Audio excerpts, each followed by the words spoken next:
Good morning, or I don't even know. Some of you might be in different time zones, so perhaps good morning is not appropriate. My name is Taylor McCurdy, and I will be your host for the next 3 hours on Life at the Waterhole, where we'll be watching animals do their thing from the comfort of our homes. But for those of you that are joining us for the first time, hello and we're looking forward to hearing from you. And if you'd like to ask me any questions or even just make a couple of comments, but questions are preferred, you can do so by just commenting on the YouTube chat, or even better, heading across to the WildEarth website and utilizing the question box there. And it is, of course, a lot more fun when you all engage with me. Otherwise, you just have to sit and listen to me rambling on about completely random things. But it's good to have you. So if you are just joining us for the first time, let me know and tell me where you're from and what you're most excited to see on these live cameras.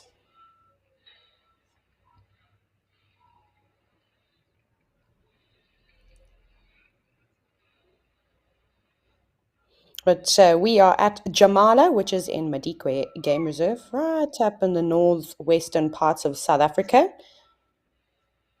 It's quite a large reserve, and it seems like we are in luck this morning with all of the elephants. We've got wildebeest, zebra, and even buffalo coming down. Wow, it's all happening here this morning. I don't think we've actually had so much action here or so many different species. All we need now is a couple of warthog to come on through and the impala, and then we've completed the most common sort of not just ungulates, but large mammals too. Maybe even a giraffe. Wouldn't that be nice? And of course, we are after. One of my goals is to see how many different animal species we can see at one waterhole.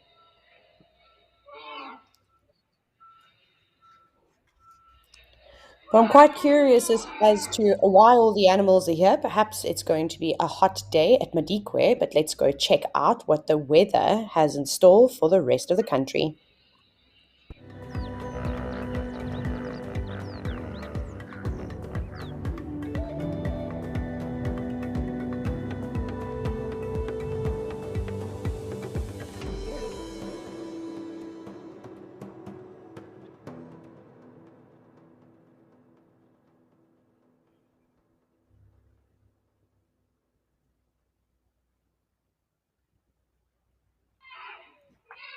It looks like there are hot temperatures all around South Africa today, most of them exceeding 30 degrees Celsius, or somewhere in between 85 and 93-degree Fahrenheit, which is wonderful for us because the hotter it gets, the more life at a waterhole.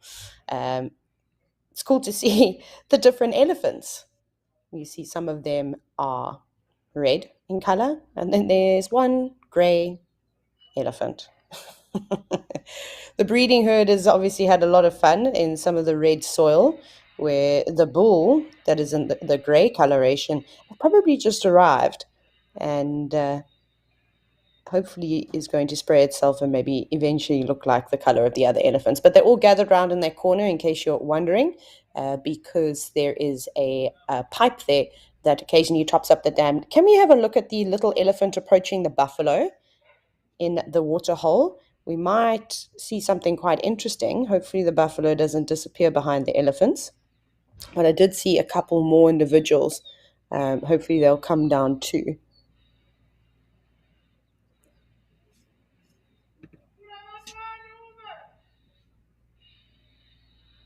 Seems like quite a few of you are saying hello to me, which is wonderful. We've got Holden from Detroit, Michigan, which is very cool. Hello.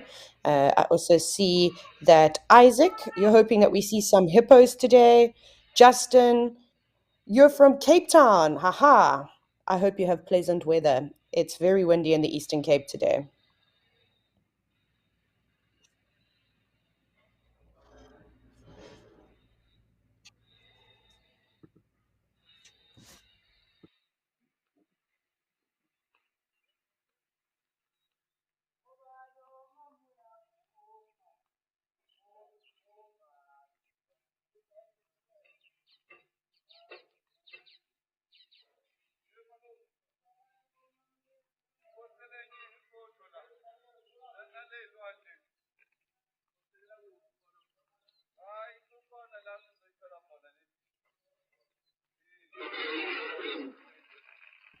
We can hear a couple of vocalizations from the elephants, perhaps all fighting to get some of the fresh water. Look at all of this. I would still like to have a slightly closer look at kind of what's going on, maybe with the gain and some of the elephants. So all the buffalo have piled into one spot.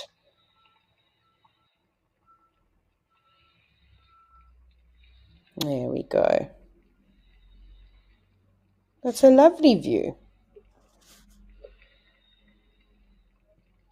So they're having a drink right now, but I can't imagine the water must be very tasty on that side. It looks like it's just sort of quite slushy and very muddy. And of course, would a waterhole be complete without blacksmith lapwings? I don't think so. You see them wherever they go. They're such highly adaptable birds. I think the elephants are red from yesterday. Perhaps they had a mud bath somewhere, or maybe even last night, and had tossed some red dirt on themselves because they don't look particularly wet. It looks like it's quite dry. Not that elephants always toss dust over themselves when they've had a mud bath. They, of course, can do that at any point. But the dust will typically stick a lot better if their bodies are wet. Oh, and this cow is collared. I didn't see that earlier. Look at the cow on the left-hand side. You notice that she has a collar on her. That's interesting. It's most likely, not most likely, it's definitely part of the research that is ongoing at Madikwe. They could be monitoring a number of different things. You can see how it fits loosely around her neck, and that big sort of square part is actually a weight as well to help keep the collar sitting in a specific position. So they could be tracking her movements and just really understanding how that particular breeding herd moves around. And then I'm not sure what other data they could potentially be collecting.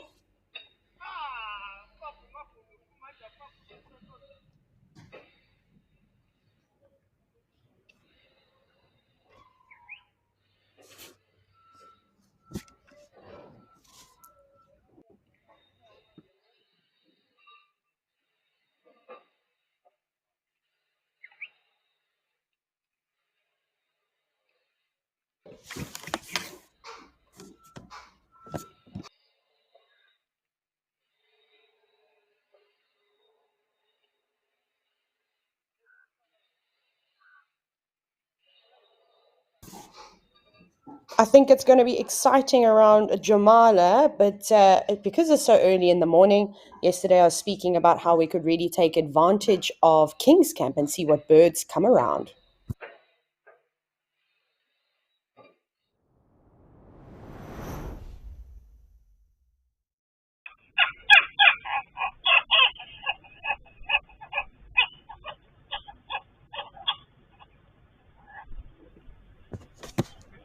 Did you all hear that bird calling? That is a grey go-away bird.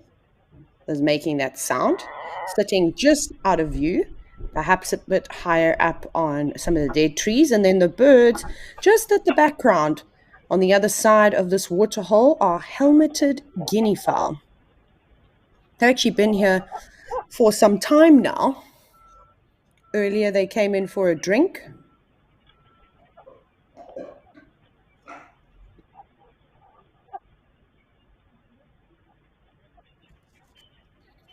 And now they just seem to be feeding in the distance. Maybe we can have a closer look at them and see what they are actually up to. Just reloaded the camera.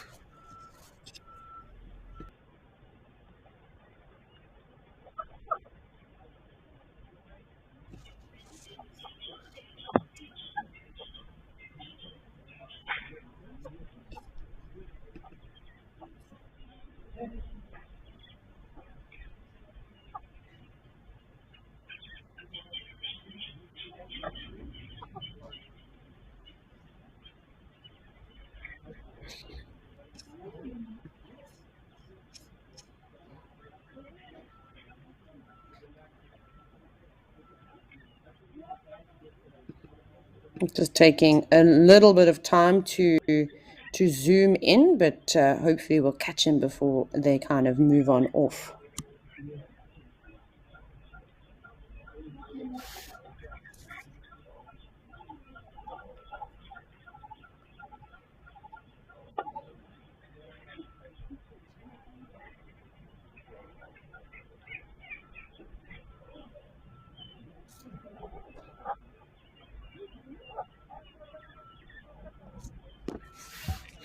Okay, apparently no guinea fowl for us. Let me just have a look to see what else is around. There were quite a few birds sitting on this dead log in front of us. There were some starlings, and then of course the go-away birds up on top. You might even be able to see the go-away birds flying from tree to tree in the distance. But it's looking quiet now. And if we can't really zoom in, then we maybe can go and check out some of the other cameras and see what else is happening there.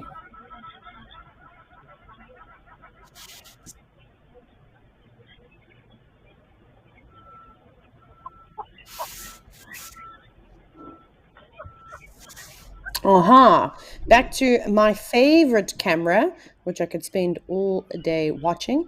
Let's head to Oldonyo in Kenya.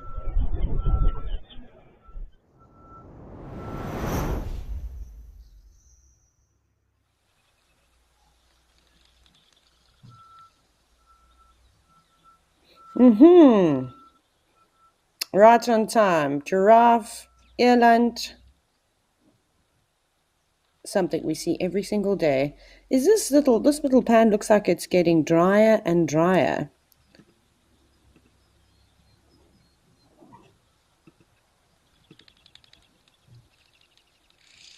No one seems to be rushing in this morning.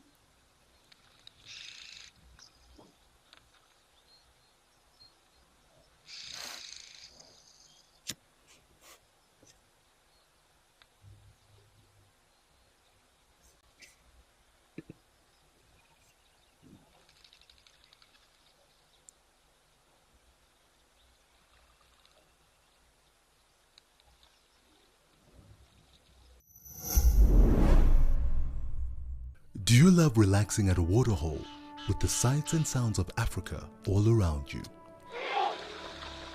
Well, we have some really exciting news for you. From August 1st, Africam is joining forces with WildEarth to bring the majesty of Africa right into your living room with 9 incredible new waterhole cameras from across South Africa and Kenya. Get ready to embark on a new journey. This is Live at the Waterhole.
Very quiet at the moment. No one really willing to come and drink.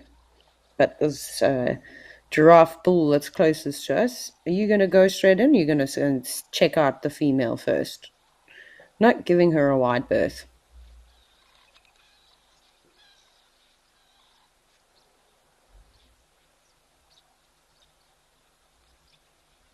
They're so inquisitive, looking at what's going on inside the hide. That's what the giraffe keep looking at. Any sudden movements from anyone in there definitely gives them a bit of a fright, but they have become quite complacent and are used to drinking from this waterhole. But it's good to be on the cautious side in case a lion or something comes bursting out the bushes.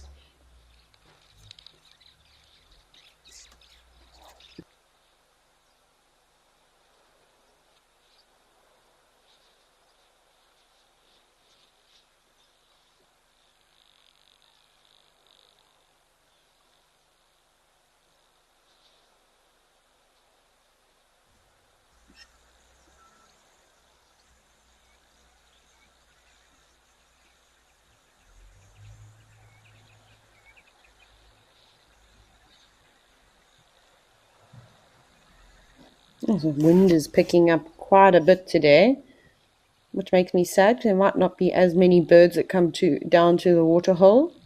There've been a few doves, but I haven't really seen much else at all.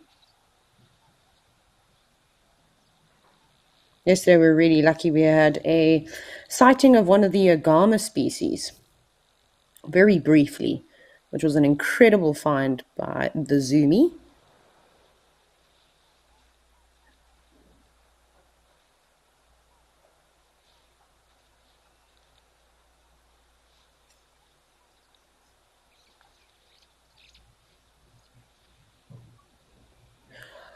Oh, Lenny, you said that you thought that you might have seen a domestic cat on this camera last night.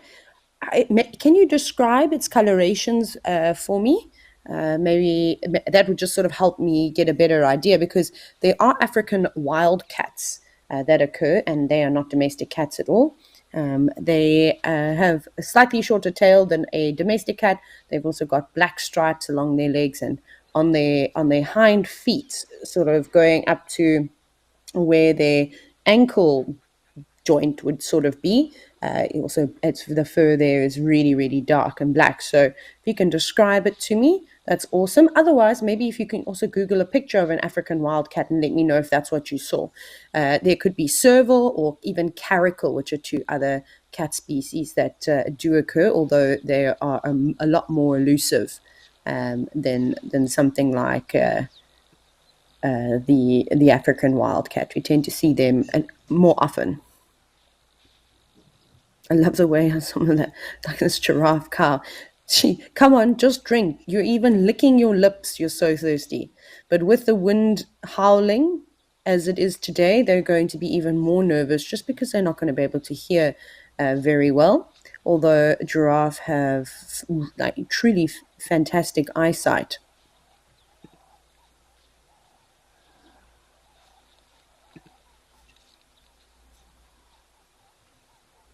Hmm. Lenny, you said it was two colors, like sort of a lightish brown and red. Okay, that's interesting. I'm not actually sure. Then potentially it was a domestic cat. Uh, we'll touch on that in just a moment, though. I'll talk a little bit more potentially about that. Let's quickly watch these warthogs. Nice family. They'll be happy. There's no elephants to disturb them today. The giraffe won't typically bother them at all. Looks like a It looks like a mom with her two sub-adult pigs. I love this adaptation that warthogs have, especially when they're younger. As those two on the right-hand side turn towards us, I'm sure you saw that flash of white. And from a distance, it could definitely look like tusks, but it isn't. They're a lot more of a whiter color while they're younger to create that illusion. But you can see with the other warthog that's sort of staring at us now, she's got tiny little tusks that just protrude before her snout.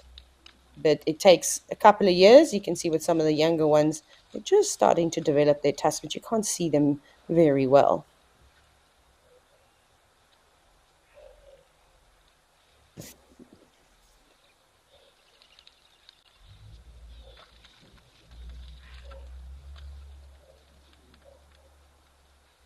Okay, so warthog's not sticking by. But Lenny, let's shoot back to your question about the cat. So what's unfortunately happened across Africa, and we actually see it more in South Africa, especially around the southwestern and southeastern tips of South Africa, where the settlers kind of first arrived. And it's very difficult to find African wildcats there that are sort of purely African wildcats, because the domestic cat or feral cats can mate with the African wildcats, and of course that creates a hybrid. So potentially that could be it, but then typically we don't see them in colorations of red and brown. They almost still look like African wildcats, but they don't normally have the stripes in the right places. And there will be a couple of other noticeable differences, and perhaps their tails are quite long too. So maybe it was just a domestic cat, especially with the colorations that you described. I just find it quite interesting. Uh, for a lot of cultures in Africa, cats aren't normally something that were kept. Even now, when I was in Kenya, I had quite a bit of time to explore a small town just outside the Masai Mara National Reserve, also in Kenya, called Talek. And I went to a couple of different people's homes, and out of those homes, only one person actually had a cat. And of course, they're great to have around to keep pests away. But traditionally, they weren't typically kept. Most people have dogs, but again, they're not always dogs as we see them as pets. And we've westernized that. They provide a more of a functional role as protectors, so they will alert anybody if some an intruder is around. But then of course they can also be hunting dogs, so go out to catch antelope species for bushmeat, or even of course being out with the herders and that have got various livestock, goats, sheep, cows, and they could again deter any predators just by barking. So yeah, so it's quite interesting. If you do manage to grab a screenshot or a picture, Lenny, that's great. Send it through to us. It'd be interesting to see, and maybe if we see it again. They also, as far as I understand, there aren't a lot of communities within this area. Of course, there will be some on the fringes of the national park. So more and more giraffe coming in. But now you can really see how they're so hesitant, where most days we haven't had any problems with a giraffe coming down to drink. They are super relaxed. Maybe it's a combination of the wind and people in the hide today.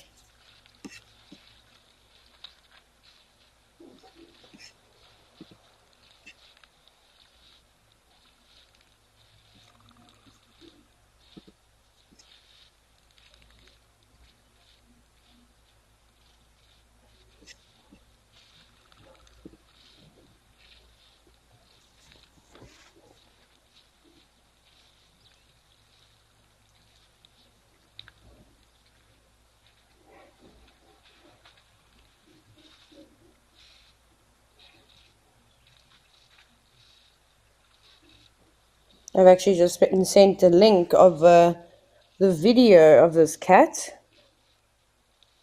Oh, and it's very difficult to talk about its coloration because obviously the camera is using infrared light. But yes, that is definitely a hybrid. You can see the patterns on this particular cat is, if you were able to see it, are not really bold and as striking as what we typically see on an African wild cat. Normally the bands across the legs are a little bit darker, and it does seem to be quite light. Again, it's quite tricky though because it's an infrared. I'm just hoping it will stand up again and sort of move around. But anyways, I'll keep watching that at another point and see if I can make another observation. Apparently it visits quite regularly, which is awesome. One, two, three, four, five, six, seven. Giraffe coming down to drink. I still would like to see this waterhole surrounded by giraffe completely.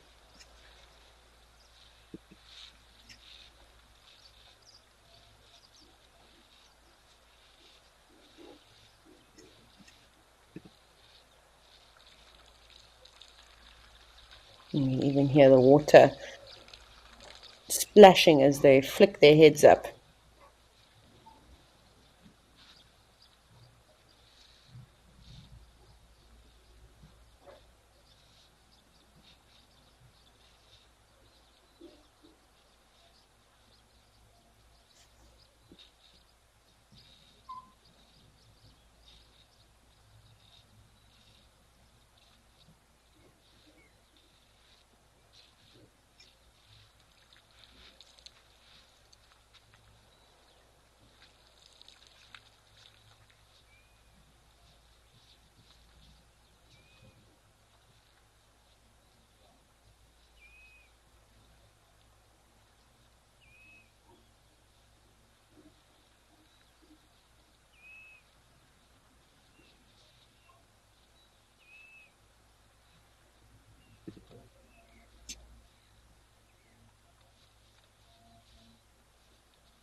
Perhaps we can change the view up a little bit and maybe have a look at a close-up of a giraffe's head if they decide to stand by.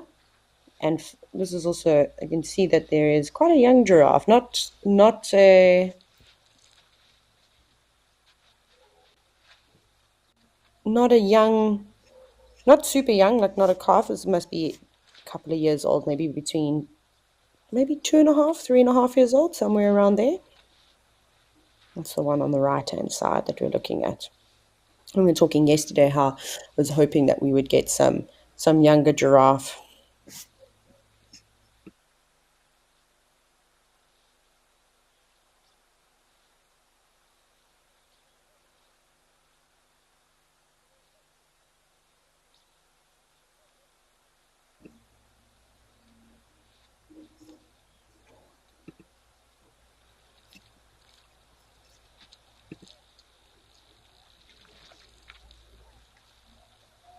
Lord Chick, good observation with the mountain in the background. Not as clear as it has been over the last couple of days, but you've asked, is that Mount Kenya or Mount Kilimanjaro?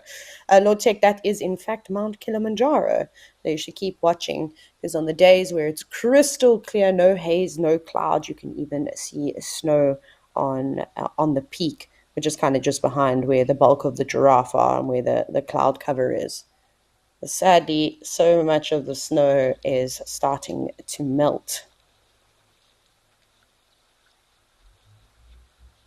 Because this is quite the entanglement of giraffe. One looks like it's trying to drink in between the legs of another. That's not too smart.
Did you hear? The schools are out. Yep, it's time for the school holidays, and WildEarth is celebrating with special content just for kids. Join us from the 21st to the 25th of August for 5 days of fun. Our guides will be taking on a number of survival tasks, and together we'll learn how to survive in the wilderness, build things, and have fun in the wild too. WildEarth Kids, it's in your nature.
So, good question from Vivacious Viv asking about what is the typical herd size of giraffe in Kenya.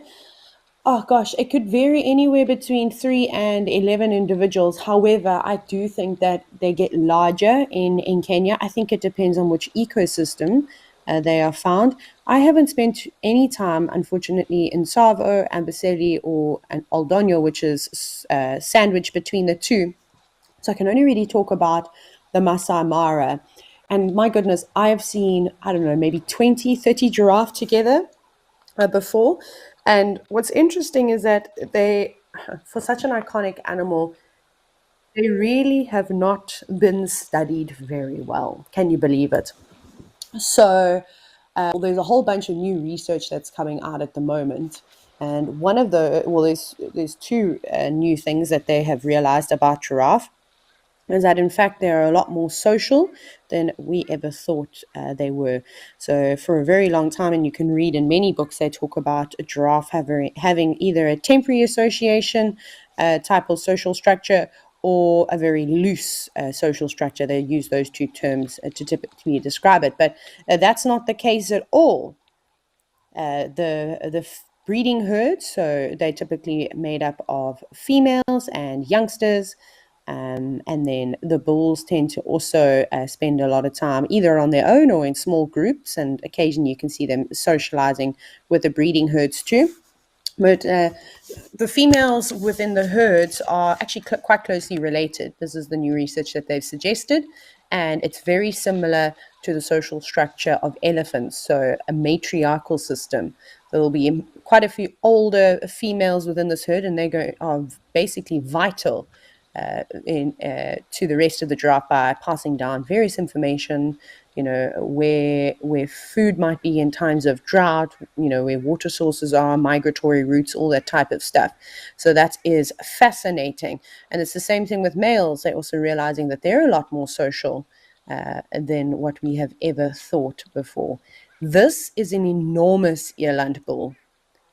I really like the sort of patch of hair that they have in the middle of their heads. Oops, there they go. Settle down, settle down. It's nothing that you haven't seen before. All panicky Patricias today.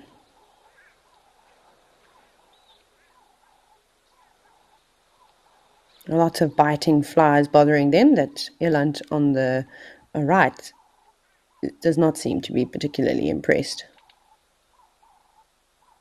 And I'm sure you can see how many insects are actually flying across the screen consistently, as well as the birds. Sometimes you might even hear zzz from the flies.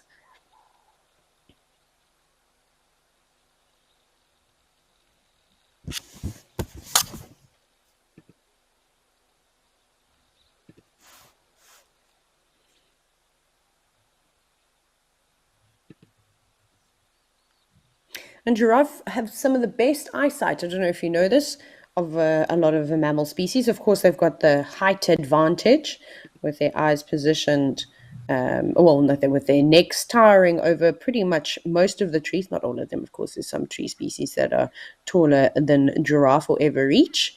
But that enables them, of course, to see a great distance. Also, with their eyes located on each side of their head, and they sort of—I don't know if you've noticed—you can kind of see now that they bulge out slightly, which helps give them a really good panoramic peripheral vision.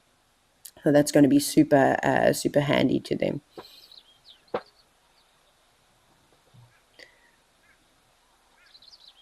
The other thing that's quite cool is obviously all animals have got light sensing cells. Some have more than others, depending on whether they are, predominantly using their vision at nighttime or during the day.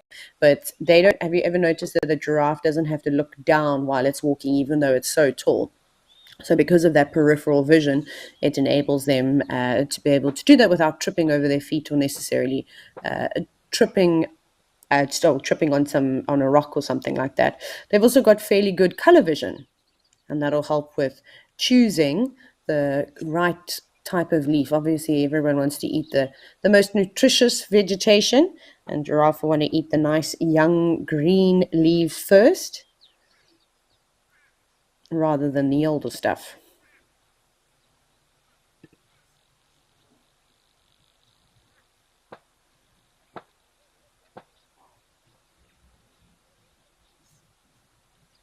Fiona, you've commented on the giraffe's luscious eyelashes. Absolutely.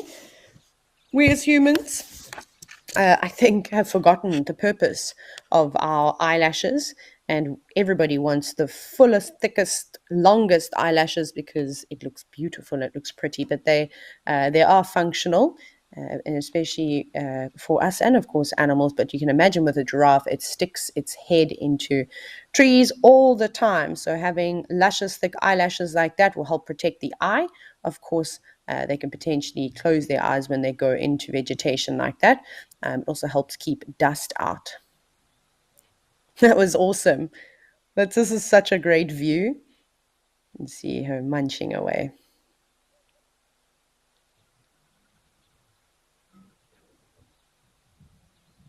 But just stopping and pausing every now and then. How much more do you want to put in your mouth? Oops, off it goes. So not hanging around now.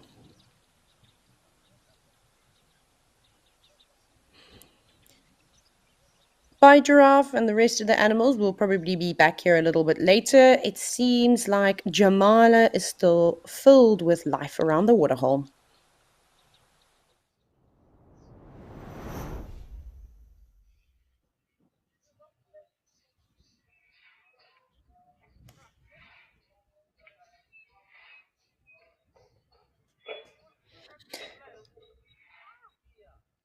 Elephants and buffalo still around, and now the impala have joined. Looks like the zebra have moved off.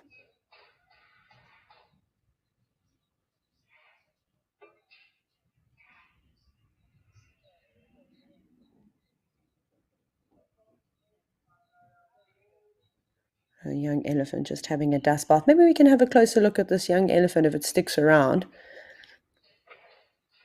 and have a close-up of it dusting itself.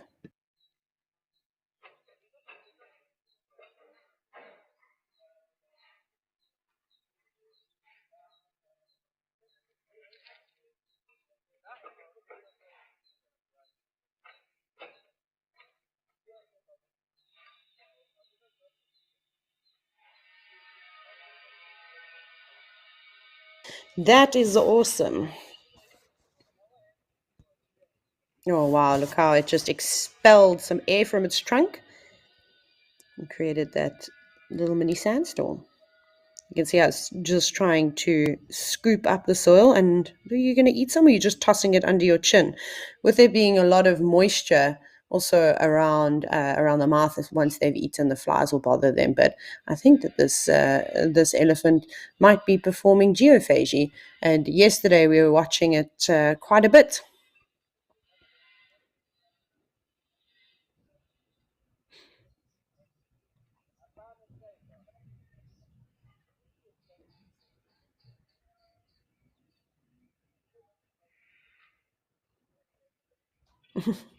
Picked up something and tossed it.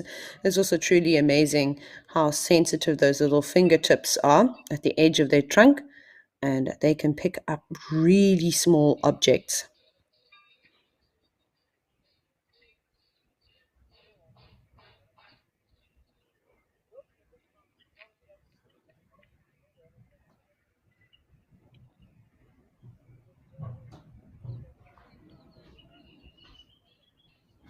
Something itchy around its foot. But surprisingly for elephants, not surprisingly, I suppose it's quite nice for elephants, you don't really see many ticks on them at all. And that's because they've got very thick hide. And I think there's only one, if I'm not mistaken, there's one species of tick that you would typically find on elephants. They've got a rather tough proboscis that can penetrate them. So you'll see they often get ticks sort of on their chest, just below their head and in between their front legs, and then of course around the tail area. The skin is a lot thinner though as you head towards the tail and its nether regions, and then of course on the sheath of an elephant's penis too. Quite often see ticks there, but not in in a lot of numbers. Oh my goodness, that little elephant is using the luxury facilities. And you can imagine when you consume so much vegetation, when you spend pretty much most of your day, up to about 19 hours a day feeding, that you are going to produce a lot of dung. However, that little elephant is probably not producing anywhere near 150 kilograms of waste, but that's what you can expect from a fully grown individual.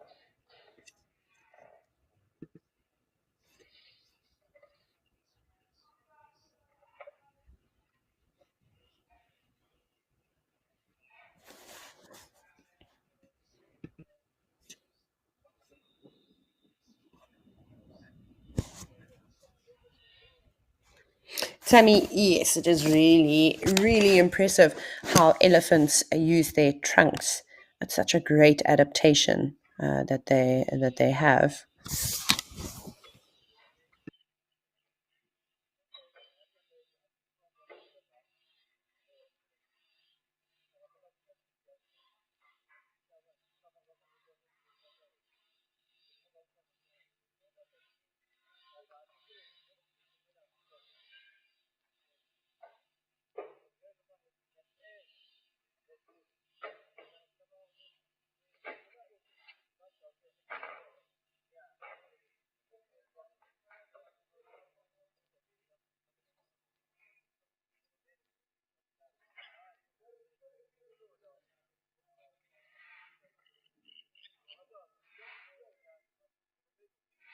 Now, Mandy, you're probably not going to believe me when I say this, but you've asked what are some of the closest living relatives to an elephant. Well, it's a pretty much a rock hyrax. I don't know if you've ever heard of it. Sometimes people call them dassies, but they've got quite a few similar features. They also grow in sizes similar to elephants. If you've ever seen a hyrax with its mouth open, you'll see them protruding forward as well. They have got a couple of other different features as well.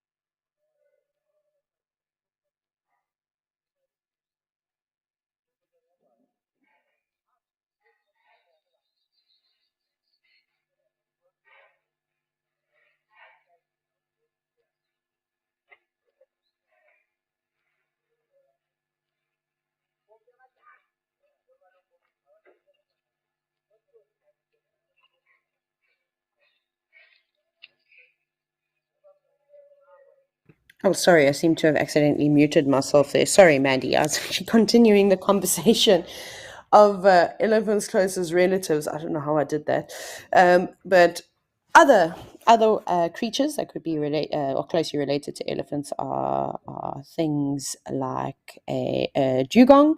I don't know if you've ever seen them. They spend pretty much all their time in water.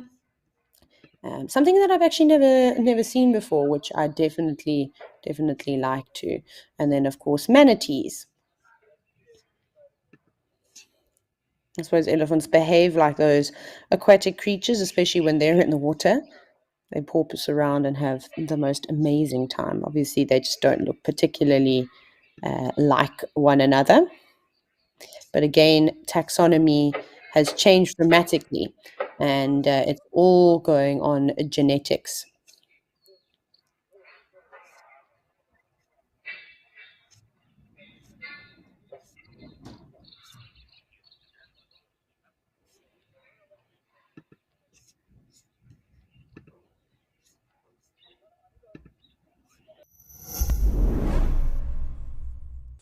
Get ready for your daily dose of African wildlife magic. Be enchanted by the intimate moments shared by the animals as they drink, play, and interact in their natural habitat.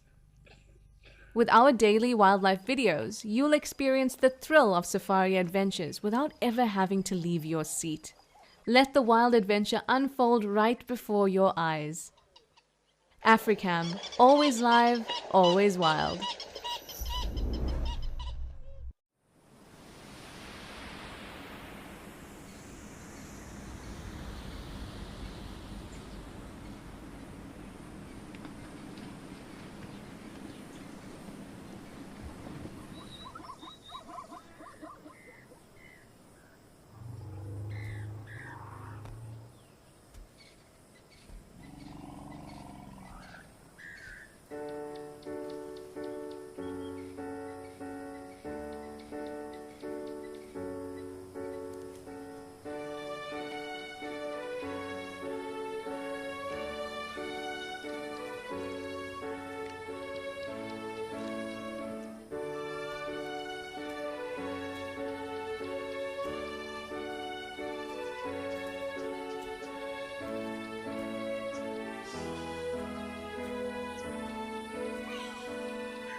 miss days like this where I could be living the life of an elephant, just standing motionless, not doing much at all. I suppose they're having a nap, just resting. And we can see this young elephant is not very happy with the construction work that's going on. It'll be okay though.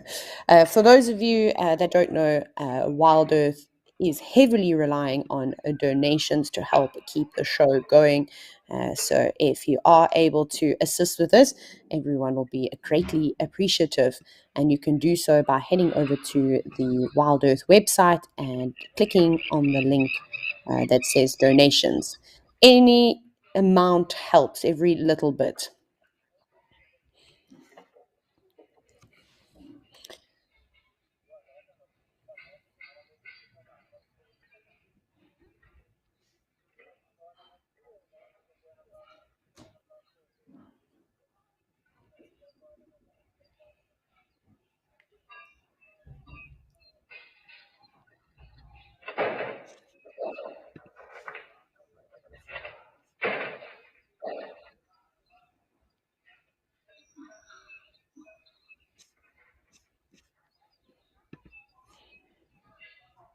You can also see some giraffe just up on the horizon off to the left. If we get the zebra to come back, and they look like there are maybe still a couple around, we'll have elephants, buffalo, impala, hopefully zebra, giraffe, and can you imagine if we get warthogs? And we have 6 different species of mammals at this waterhole. Obviously, the goal is to try and see how many different species will visit this area at once. But they don't typically hang around for too long. It doesn't seem to be much shade about. Now you can see that young elephant, how unhappy he is. He's really just trying to like sort of intimidate maybe the workers that are there doing the renovations. You can see how he's got his ears spread out.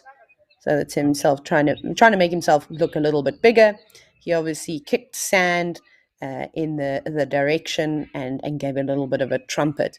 But this is not anything like, super serious that you'd need to worry about. It's actually just trying to intimidate you and hoping that that would be enough to scare you away. But it's always important, of course, to be respectful of elephants. And at any point, if they tell you that they're unhappy with you, that maybe you could move away and give them a little bit of space. Just like us, animals have bad days too. We don't know what they've encountered along the way. Wait, little bug, get off the screen. Get off the camera, sorry, not the screen. So yeah, that's just something to keep in mind. Obviously, young elephants can be a bit tricky because you don't want to teach them that they can be dominant over the vehicles, for an example. So there are certain cases where you will need to stand your ground. But if an elephant cow and a really big elephant bull tells you that it's unhappy with your presence, I would take that and probably listen to it. Animals have, of course, become quite tolerant of people and vehicles. When they do become habituated, it doesn't mean that they are tame, but they just kind of accept that we exist in their ecosystem with them. And of course, we can make the decision, of course, how to really habituate these animals, and hopefully, we just leave after positive scenarios every single time. A couple of those elephants is that one, it looks like, I think it's a cow on the right hand side that seems to be quite interested in the big bull that's just made his way in. Maybe let's have a closer look. It seems as though she is sticking her trunk in his mouth.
I just realized I muted myself again. Oops, I keep doing this.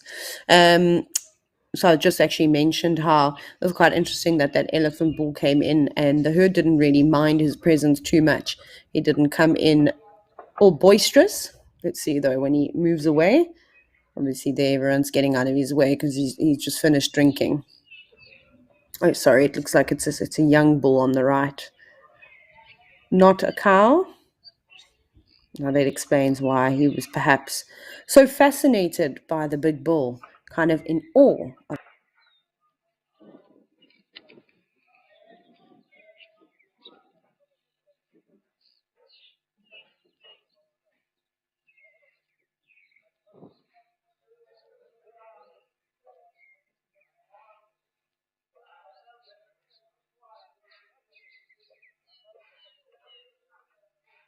Callum, you asked a question about what do desert elephants eat.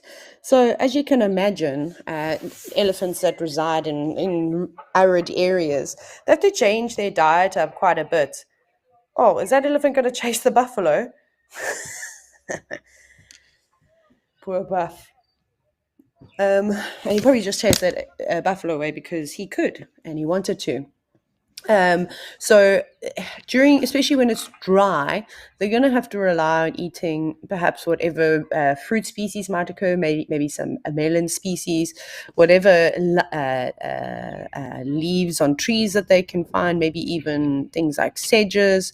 There won't be much grass around, but as soon as the rains appear and some grass species do emerge, then they'll change their diet and feed on that. So it's quite tricky. I have read before. Again, I haven't spent any time, unfortunately, in Namibia or other arid areas. Well, in some places, but not quite Namibia.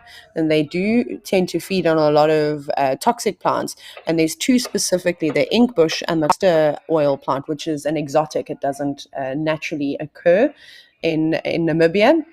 But we must remember, because animals' digestive systems are so different to ours, they can quite often handle the toxicity of plants better than what we do. And elephants are notorious for having not the greatest digestive system, and that's why we see so much sort of vegetable matter still left over in their dung, and that those plants will probably not have an effect on them. I don't know how much of those plants that they can consume, if they can just eat, many kilograms of it in one day, or if they are feeding on it in small doses. So it'll be quite interesting to find out.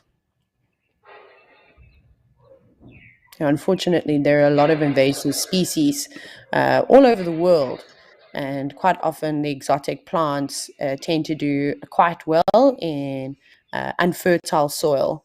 So then animals will adapt and feast on them. It's like the same thing that we see a lot of in South Africa, elephants feeding on euphorbia tree species, which has got one of the most toxic plants in the world. You also get euphorbias all over the world. Uh, is probably the most notable poisonous plant that they will feed on. But again, you don't really see them eating large quantities of it, just nibbling on it here and there.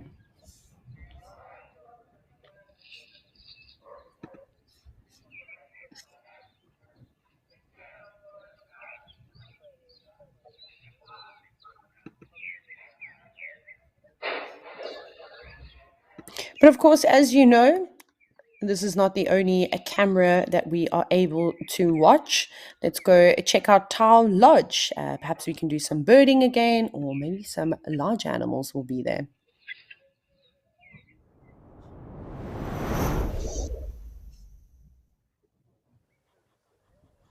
Aha!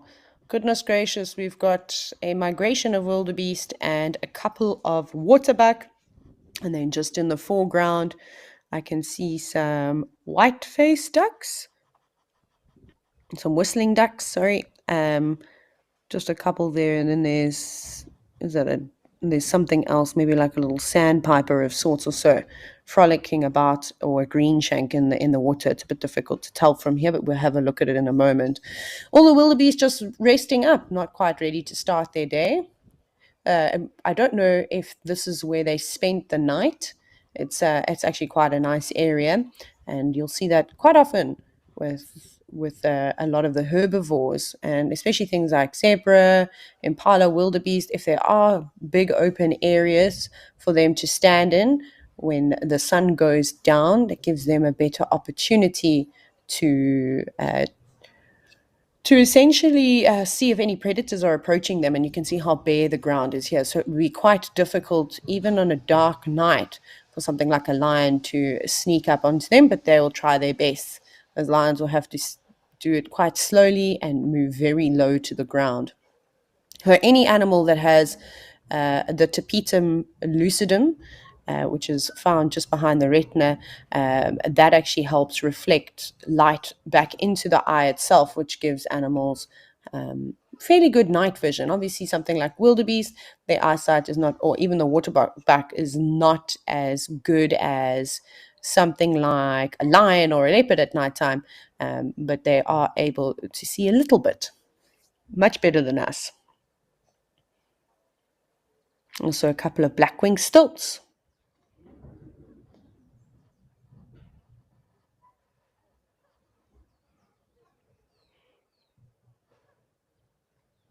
And a little three-banded plover too. I hope you're all still adding to your bird list. Actually, speaking of bird list, where is mine for towel? I want to make sure that I haven't missed any of these birds. I've got Tembi, Cat-eye Pan, Canvas Dam, Jamala, towel. So I've got whistling ducks. I've got three-banded plover, which is good. Let's have a look at it though. Hello. There's something else just above it. What are you? You can see it's got a white supercilium.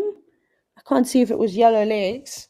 Let's just get the old bird app out and have a look.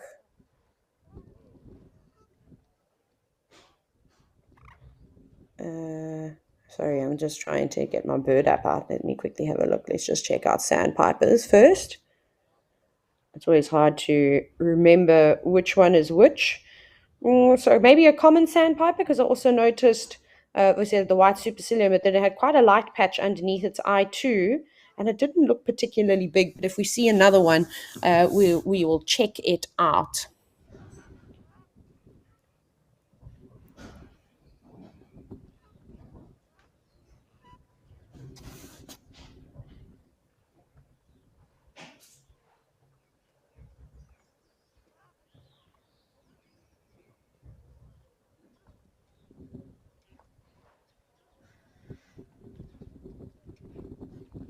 And of course the crocodiles,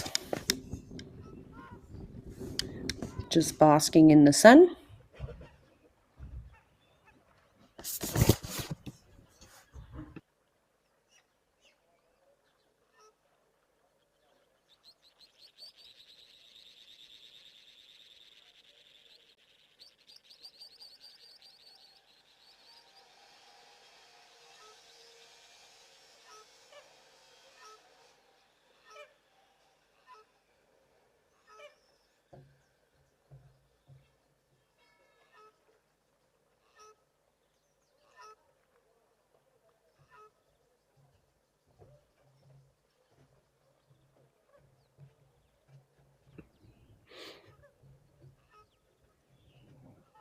What's super interesting about crocodiles, and I'm not sure if some of you know this, but you know, I think most of us have spoken about how they're one of the oldest living creatures on this planet, and they haven't changed too much in the last few million years. However, prehistoric crocodiles were actually more well adapted to terrestrial living, so they would have had slightly longer legs, and they were capable of running on land. So not to say that these crocodiles that we're seeing now, the Nile crocodiles, aren't able to run on land. They can move quite quickly, but their legs aren't as long. They become quite much shorter and are more adapted to water.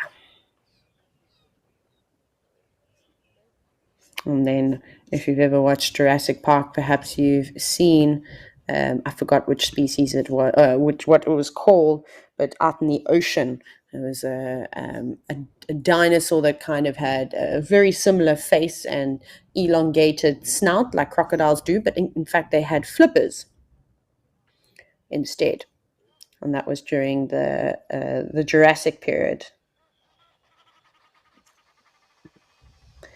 Hello, African shell duck. South African shell duck. I don't know why I said that.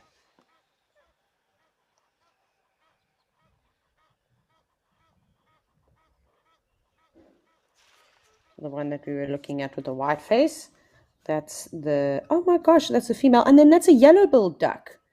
I think saw them the other day, and I couldn't see them very well, but that's really cool. I haven't seen yellow-billed ducks in ages.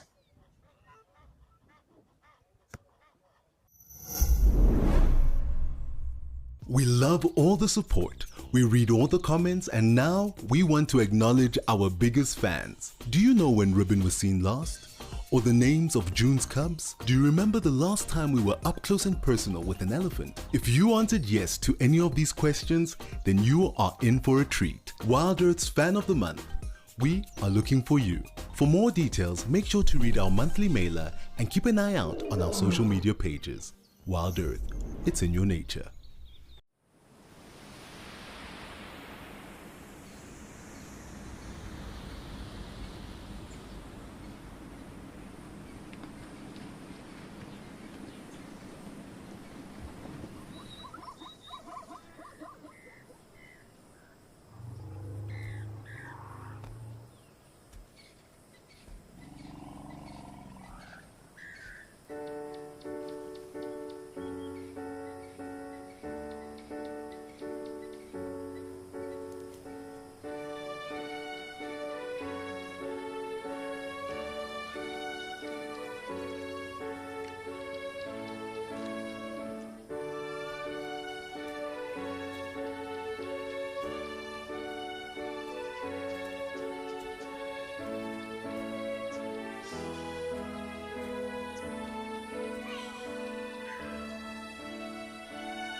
Sorry, I've been so quiet, everybody. I just had some technical difficulties on my side, but I am back.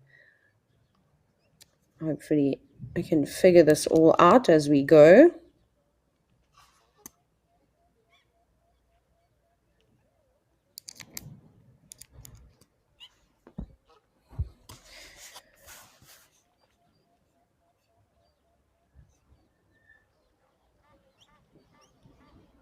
Maybe we can have a quick look at the birds just down below. See what's happening with the whistling ducks. There was a black-winged stilt too.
There we go.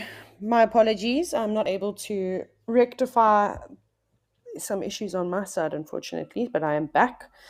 I promise. Now you can see the size difference between the whistling ducks and the shell duck.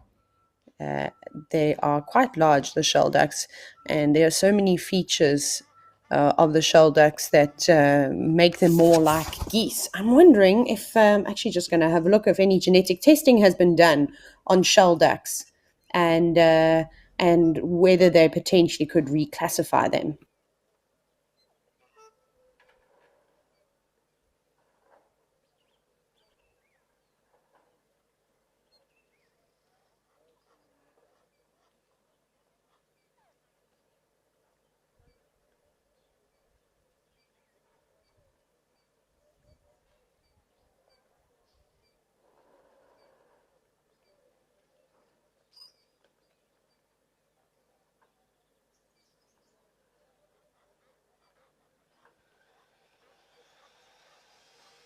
Unfortunately, I'm not able to find any studies that have recently been done, but I'll try to do some more research. They're still saying they're more closely related to ducks, but they are a very large species of duck.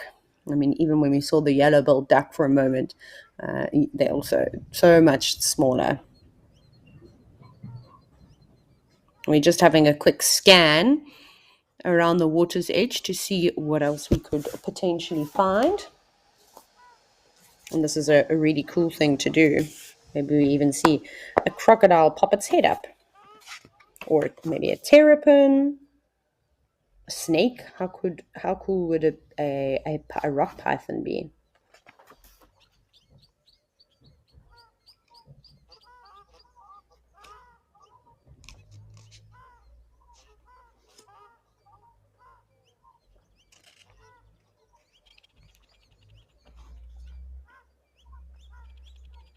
I can't see anything just yet. There's obviously a lot of movement on the water's surface, and that's from insects.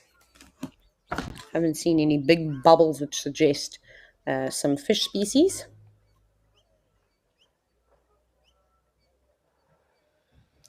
Alar and Moa, oh my goodness, I haven't heard from you in ages.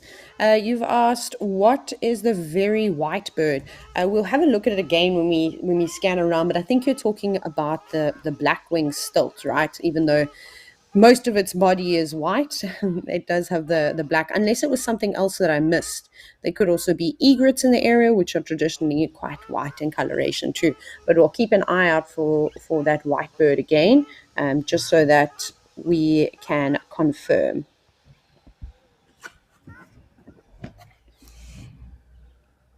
The crocodiles here, they just look so armor plated.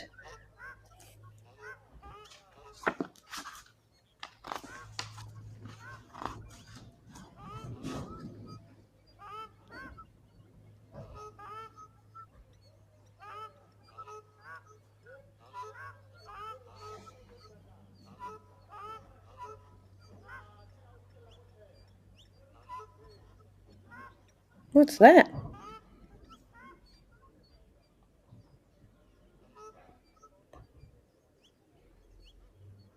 No, a hammerkorp. It kind of looks like it, just sitting in a very strange position. Again, good spot. Thank you to whoever is zooming today. That is wonderful. For a moment, I sort of thought, I don't even know, I can't even identify that bird. But if you look very closely, there we go. You can see the very interesting head shape that they have. It's quite unique to them. And then uniform brown coloration. But because it was all huddled up, it made it a bit tricky to identify it. So it could be going after many, many different creatures. Obviously, a bird of its size would need to eat a fair amount every single day. So a meal like a frog or a fish is going to be more suitable. But if it's unable to find that, it will quite happily catch a variety of insects. I've seen hammerkorps eating the strangest of things. I've even seen them catching very large toads, which they can almost not even swallow. And I wonder sometimes why they catch something so big that they're not able to eat. Obviously, it's quite difficult for a bird like a hammerkorp. It doesn't have big talons. It's not able to hold down its prey and tear flesh off of it. Also, its beak is not designed to do that. So that makes it quite tricky. So ideally, it needs to catch prey that it's able to swallow whole. I like how those whistling ducks, how they go all the way down. You can see using its feet to stir up the sediment and hope to find something delicious to eat. Those are nice finds. We can add hammerkorp to the list now. Oh, there we go. Alara Moore. Is that the white bird that you were talking about? I also just want to just double check. Oh, that is a pied avocet. Oh my goodness, look at it. No ways. That's probably the bird that you were talking about. You can see it's got black on its head, black on its wings, and then obviously sort of white. So as the name suggests, describing the pied, the black and white colorations. But do you see how its beak is quite long and slightly upturned?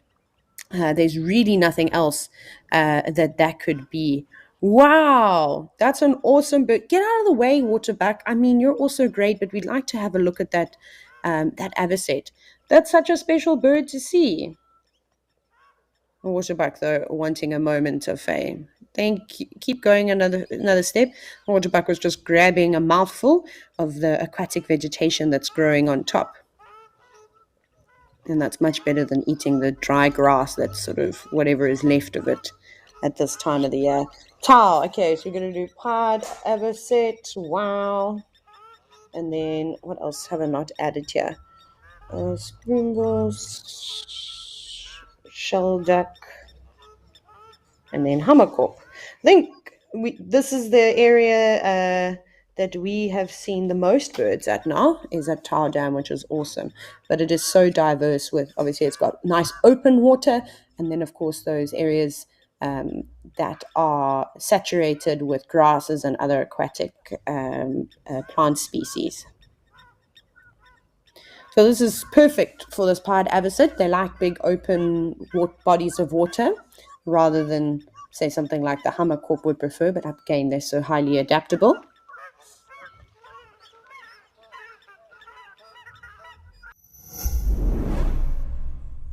Are you WildEarth's biggest fan? Well, we have a brand new competition for you. Join our naturalists on Safari Live and listen out for weekly questions. To enter the competition, head over to our Instagram, search #WildEarthFanOfTheMonth and comment your answer under the post. The monthly winner will be determined by the total quickest and most correct answers. We announce our winner at the end of every month. Tune in to Safari Live daily.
Yeah, there's also some springbok in the distance too.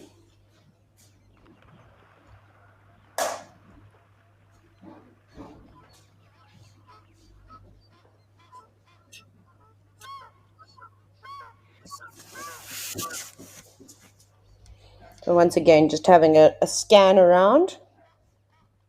Who knows what else we could find. Definitely think we're going to see more and more bird species pop up. Some of them are just so small and also have sort of great camouflage against the mud, which might make it tricky to seal.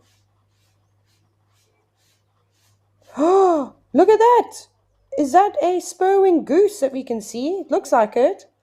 Wow. Hello.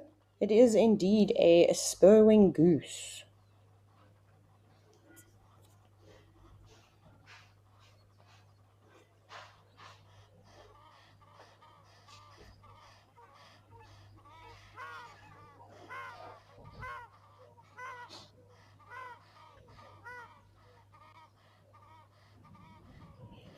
So really awesome birds. They're really big, as you can see.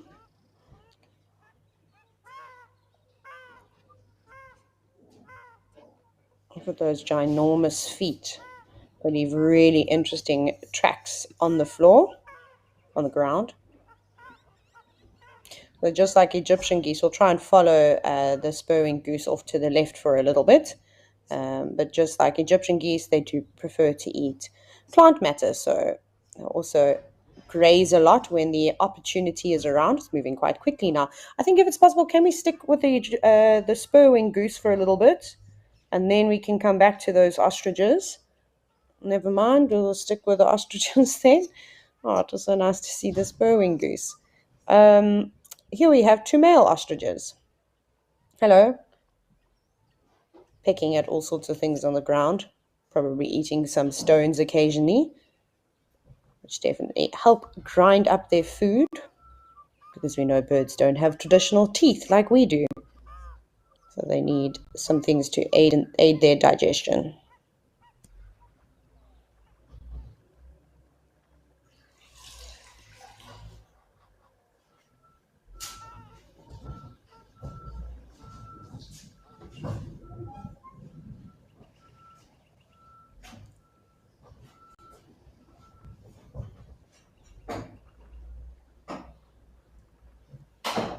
So another cool bird to add to the list. We've got spurwing goose and ostrich. Yeah, I think it's going to be quite difficult to top tile with its diversity. A great waterhole to sit at. And I wonder, does anybody come and visit this waterhole on the show?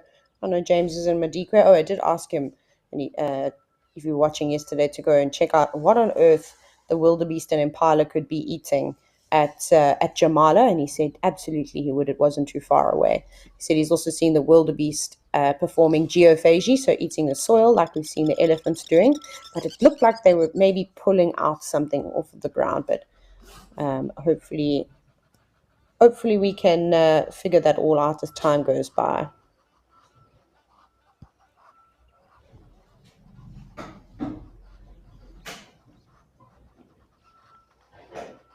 You can see the red starting to develop on that male ostrich leg, so they can breed all year round.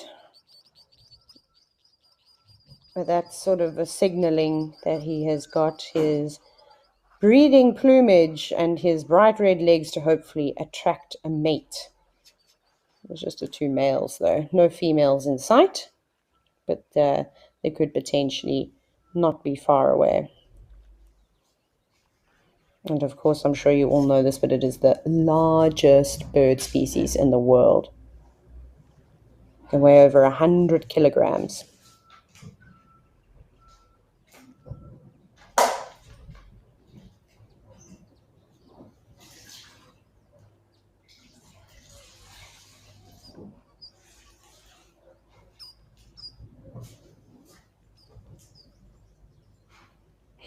Alaramo, you said the red faces are so startling. Are you talking about the ostrich, or are you talking about the spurwing goose? Obviously, we've had two birds now that have had bright red sort of facial skin. Of course, those are not feathers at all.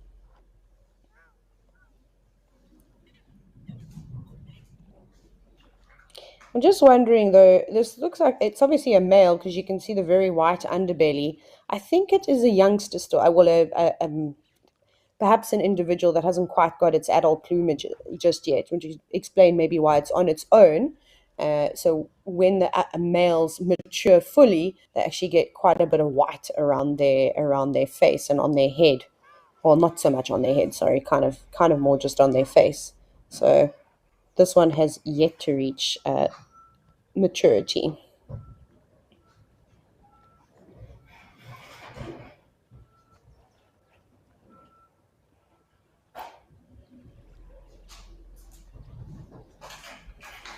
I've never actually ever seen a nesting pair of spurring geese before, but I assume they must be quite similar to Egyptian geese, where they can nest in various places and probably utilize other birds' nests. So maybe like on top of a hammerkorp nest is quite good. That seems to be a favorite amongst a lot of the geese species. But then, like all geese do, they will quite often use aardvark, warthog burrows, obviously if they are unoccupied. So that's why you'll see geese coming out of the bushes with their tiny little goslings, and you wonder where on earth have they come from. They don't have to nest anywhere near water.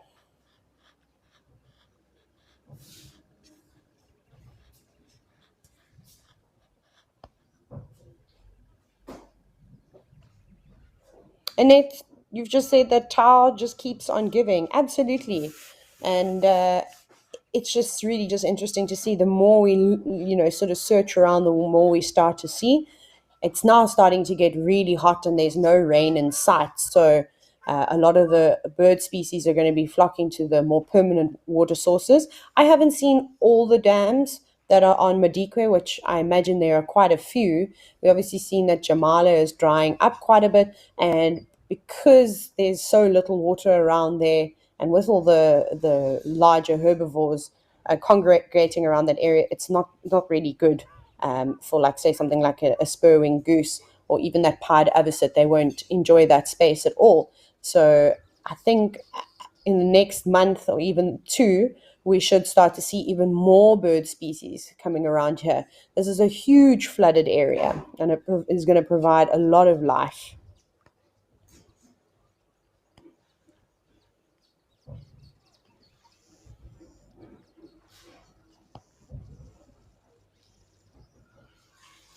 I'm trying to stir up the mud there. What are you looking for?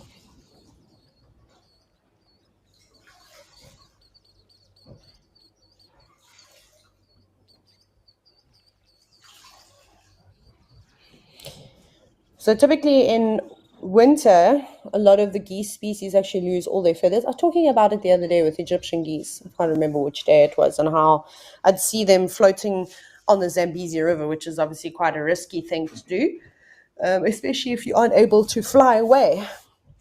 So these birds will be more resident around these big open water spaces. I think it's a little bit difficult to tell, though, when a bird is molting or not. One one way would be to see if it flies away or not. That will definitely give us the answer.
Just having another little search around.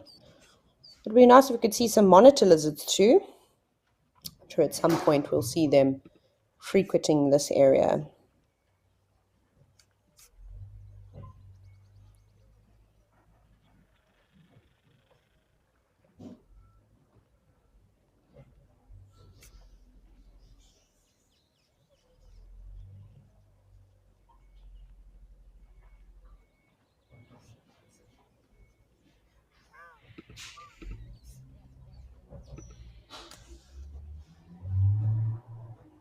Now the spurring goose just grazing.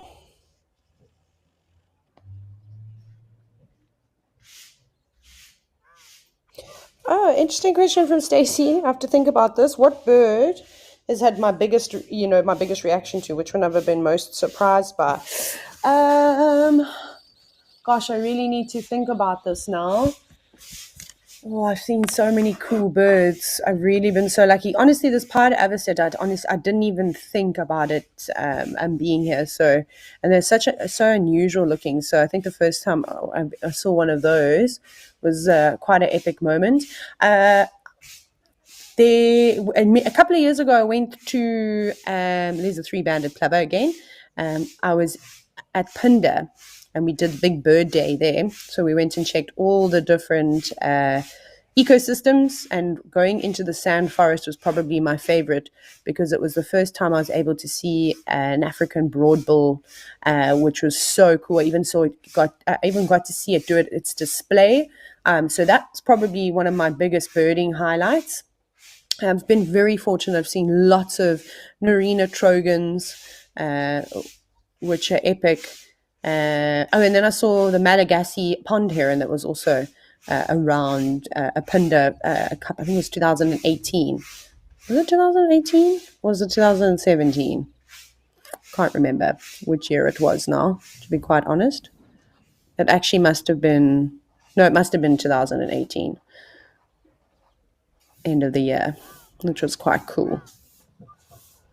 What is everybody else's favorite bird species or craziest thing that you've seen? My goodness! But then, Stacey, going into Sri Lanka, the bird life there in India is phenomenal, and I think it's one of the best birding destinations. So if you do like birds and you do like bird photography, then that truly is the place to go. I haven't been to India, so I have been told, though, it's obviously quite similar, especially with the birds. But Sri Lanka is truly amazing. Definitely a place to add to your bucket list. It's not just wildlife; it also has the densest population of leopards per square kilometer in the world. How crazy! But the national parks, for example, like Wulpatu and Yala, actually extend onto the ocean, onto the beach, which is crazy. And then just the cultural side of it is spectacular. The food is amazing. So definitely go visit. Can we watch the Hammerkorp? Let's try have a look at this Hammerkorp. I'd like to see what else it's going to do. It's been sitting very patiently in the same spot, so there must be a buildup of food somewhere around here. And I'm inclined to think that it's maybe frogs. So obviously, different frog and toad species have specific requirements and favorite places to just sort of spend their time. But with all that grassy vegetation there, it's great for them to be able to hide away. Otherwise, if there wasn't much around, that hammerkorp would move off. But they've got many different feeding techniques, as do most birds. Here, it's just sitting in one spot, waiting patiently for something to come up to the water surface or just below it. There's also a lot of movement, so maybe there are some insects or something there, and they will move around in the water. They'll wade around and actively search for food too.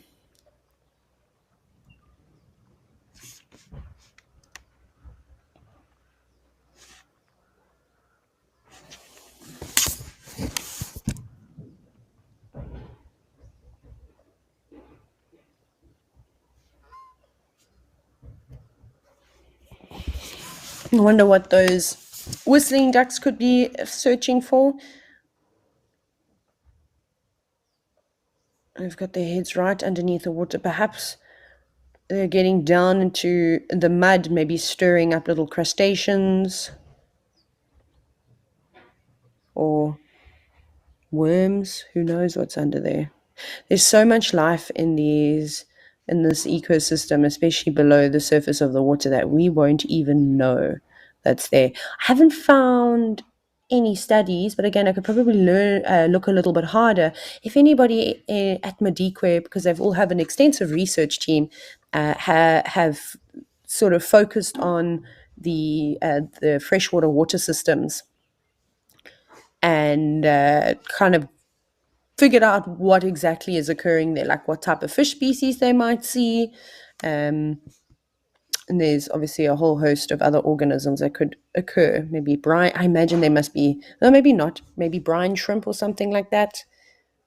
But they'll be more sodic areas than anything, almost saline water. Huh. I'd love to go digging in the mud and kind of see what I could find.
Amy, you've just asked what is my favorite bird. Oh, this is always so hard to try and answer this question. So it used to be secretary birds for a long time. I absolutely loved them. I even learned the entire taxonomic breakdown of them for one of my guiding, one of my guiding exams, and I've never forgotten it.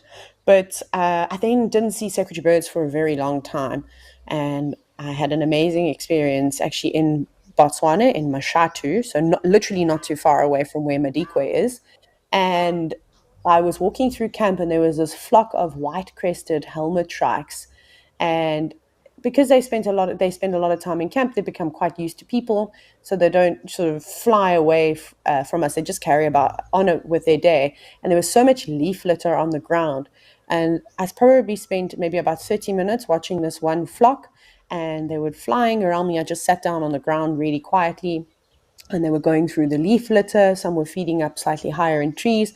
And then they chased out a sun spider. I don't know if you know what a sun spider or a red Roman is. If you don't, maybe you can Google it. And it was insane to see how all these birds sort of flocked towards it. And from that moment, I now sort of say that white-crested helmet shrikes are my favorite. I obviously try and choose a bird that I see more frequently. I mean, there's lots of other special birds that I also really enjoy. African pitters, they're amazing. They're so hard to find. We typically find, like, you can see them in Zambia, you can see them in Zimbabwe is a really good area to see African pitters. And what else? What else is super cool? I like southern ground hornbills too. They're so active, and I feel like just their entire social system is quite interesting, and their nesting behavior too. And I've been very fortunate to go out with the team that are studying southern ground hornbills for, I think it's the Mabula Southern Ground Hornbill Project, is one of the major ones, and go and check out the artificial nests that they have, added to trees. Oh, little ostrich, what you doing? Having a drink? And then actually going to check on the chicks, and they sort of gather evidence, and that's been amazing to see. I also don't know if I've ever seen an ostrich drink before. I'm just trying to think. I don't actually think I have. Interesting technique, scooping the water up. They've obviously all sort of biting at it. They've got nice big beaks, so surely that must be able to hold a decent amount of water. I have had some funny encounters with ostriches. They also become easily habituated to people, which is not necessarily a good thing, because they are one of the most dangerous bird species. Obviously, the cassowara that you see in Australia, also very dangerous too, but ostriches are the largest, and they've got two big toes, and one of them obviously larger than the other, that has this massive claw on it. Let's see, maybe we can follow it for a little bit and see what it gets up to.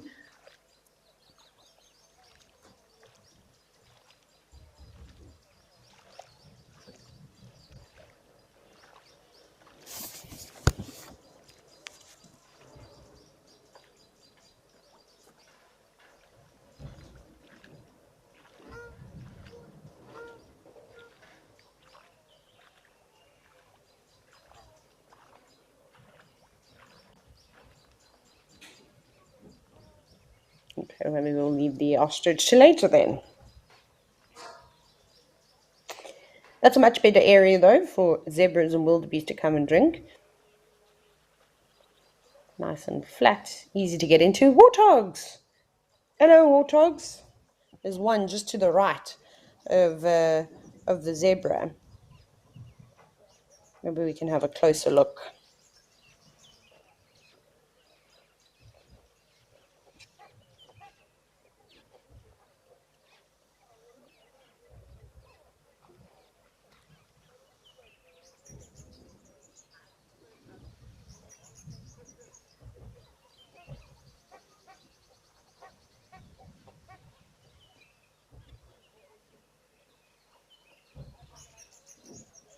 Okay, no, we'll just have a look at the warthog from a distance, no problem.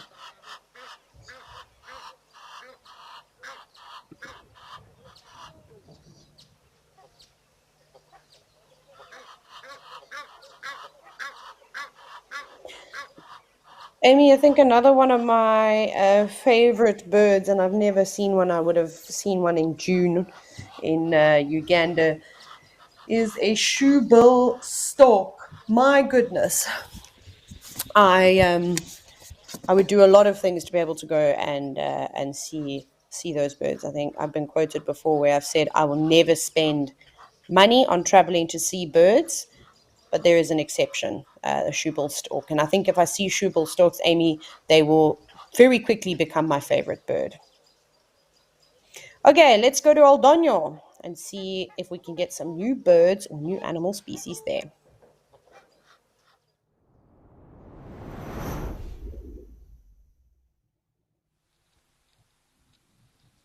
Nope, just the regulars, eland, giraffe, and zebra.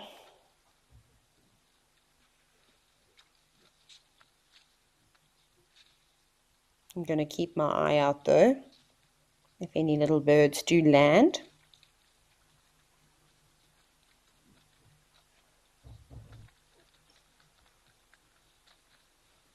Always funny to watch the zebra though, especially when they're misbehaving, chasing one another. We're making room for the giraffe.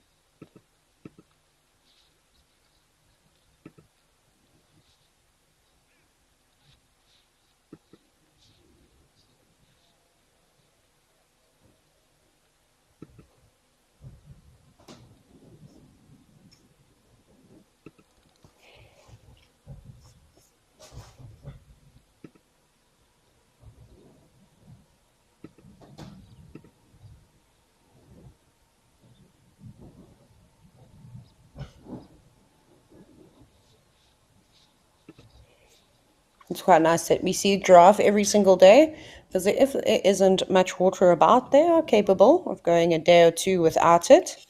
But once again, like with a lot of animals, if water is available in the area that they are present in, then they will drink every single day.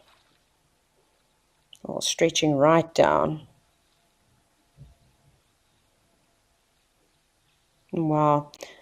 Maybe if we have, not maybe, let's have a closer look at this giraffe. It's obviously going to flick its head up shortly, but maybe we'll catch it with its head down and in the water.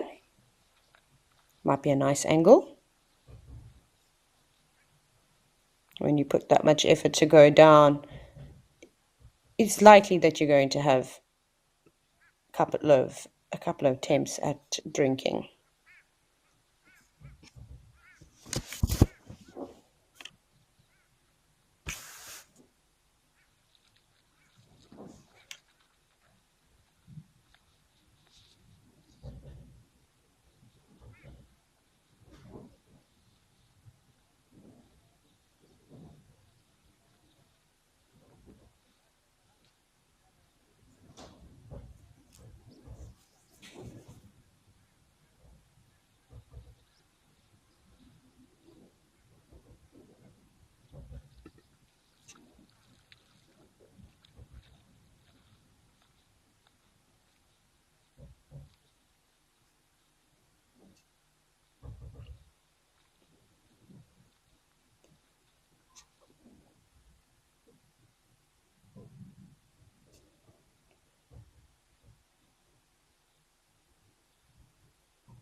Maybe we'll be lucky just to no, know that it is standing up straight. Hopefully, it's not done with drinking the water.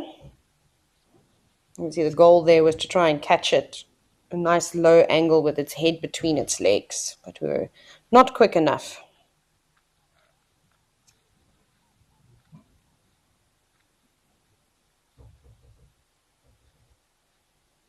Now you can see how the clouds have come in, and it doesn't even look like there's a mountain in the background. Oh, here's our chance.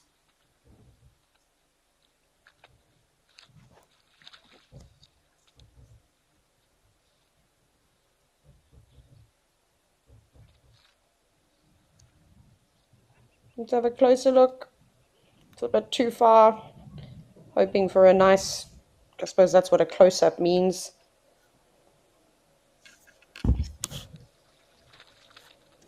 Okay, never mind.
An interesting technique from the fringe-eared oryx. Look how they're going down now, lowering themselves right to the water's edge. Oh, it becomes a bit tricky every now and then. Oh, that's a beautiful view.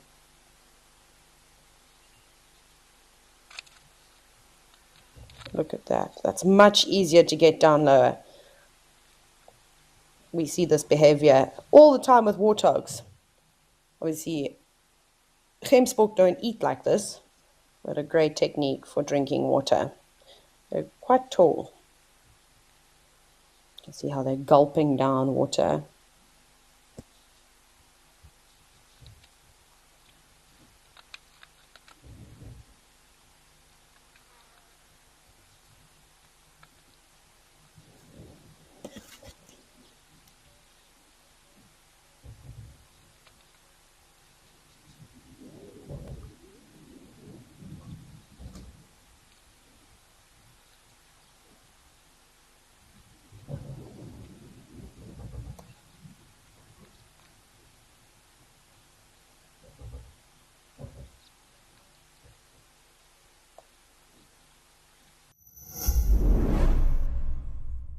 On Woodbury Lodge's episode of Destination Safari. I'm so used to views, I forget to mention it sometimes. Underfloor heating in the bathrooms, air conditioning, all those luxury items. Dinner is a full three-course meal, starter, main and dessert. Early morning drive, and on that drive you might see some slightly different things, some rare things. Destination Safari, bringing luxury safari travel to the world.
Perfect reflections on the water's edge.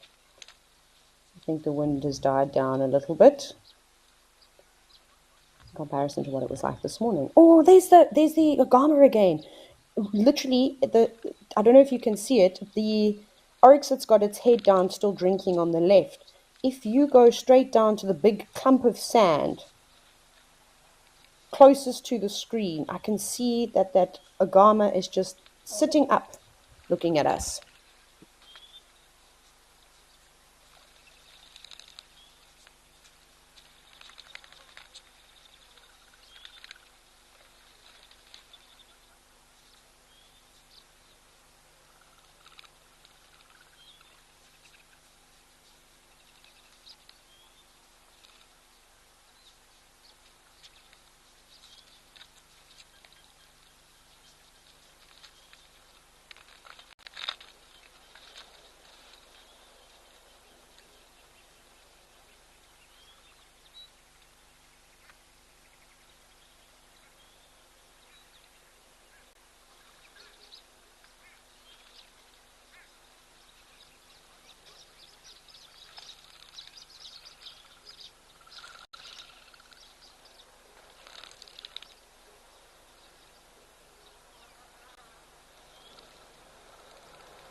Oh my goodness, I can't believe I did it again. I muted myself for so long and I had this amazing conversation about water systems.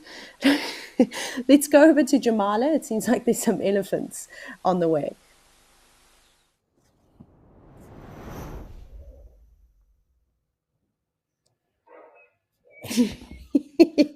I don't know why I've done this so many times today. I've been pretty good at it. Anyways, I'm going to continue the conversation. I was just reading the YouTube chat very quickly because I have access to it. And there was such an interesting conversation going on about man made water holes. Um, and the examples that I was actually talking about, oh my goodness, is the Kruger National Park, because I think it's an area where many man-made water holes were created, quite a few years ago in the early, like I'd say maybe like around the 1950s, somewhere around, lots and lots of water holes were put in to, of course, help the animals, especially in those arid areas. But later, what they've found is that so many animal species that prefer more arid, harsh environments actually just disappeared completely. And in the Kruger National Park, well, even the Greater Kruger, it's a huge protected area. And of course, there's always habitat loss, but it's kind of minimal, say, in especially the northern parts of the Kruger National Park, which is very much like Madikwe. It becomes quite dry, like you see here. But then there are certain animals that thrive in this environment. For example, like roan and let's just use sable.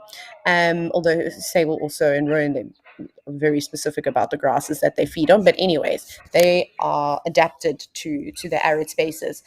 So now what they've done in the Kruger National Park is they've closed most of those man-made water holes. And slowly but surely, they're starting to see the ecosystem go back to its regular self. So again, there's not been that many studies that have been done on the long-term effects or negative effects of man-made water holes. But in a place like, for example, Kenya, there are not a lot of man-made water holes that are actually created. They have been experiencing a horrific drought. So I know there've been some attempts to provide water so that animals don't die. And in fact, the only real water holes that you kind of see, and I'll just talk about the Masai Mara and um, the Masai Mara and the Mara Triangle is, and I'm sure this happens elsewhere too, when they start to repair road systems or create new roads, they don't bring in a lot of materials from the big cities. They'll utilize what they have. So they'll excavate sort of rocky areas or where there's sort of like a gravel substance, if you will, and then they'll fix the roads. But then what's left is this massive depression, and they don't seem to fill it in. So water will naturally collect during the two rainy seasons, and then provide water. So they kind of look like man-made water holes, and I suppose they are, but they weren't necessarily intended to be water holes for animals. So yeah, it's tricky because most of the river systems throughout Africa, unfortunately, are drying up, and that's historically it's because of agriculture is one of the biggest things, irrigation of plants, but we divert. We create these little tributaries to fill up dams, or we dam up river systems, which is so bad to do because you stop the natural sort of migration of fish and a lot of other animals. So it's a tricky situation to kind of deal with. So it has to be managed. But on a reserve like Madikwe, where the animals cannot migrate naturally because it is a closed, fenced-off ecosystem, again, they obviously have to do an EIA, an environmental impact assessment, on potentially where they could put water holes in. And a lot of the time, it needs to be approved, and it's quite tricky to just do these things on your own. Of course, if you want to do things correctly and legally.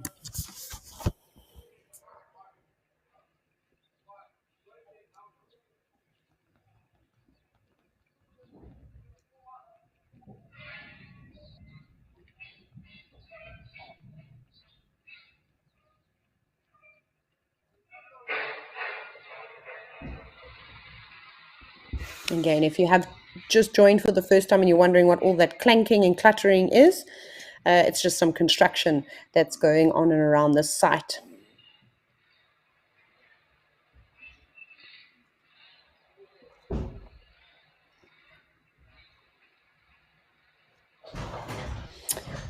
Oh, some more comments about birds that I just quickly saw. DR, you said that you saw shoebills in the Okavango. Very cool. That you were able to see them. It's really they're on my bucket list. So I hope to be able to. I don't think I'll be able to see them this year. I think it's going to have to wait until next year to get a view of them. And there's lots of baboons that have come around. You can see there's a baboon on the right-hand side, a couple of them just near that buffalo that's having a scratch on the log. Maybe let's try and see if we can get a view there.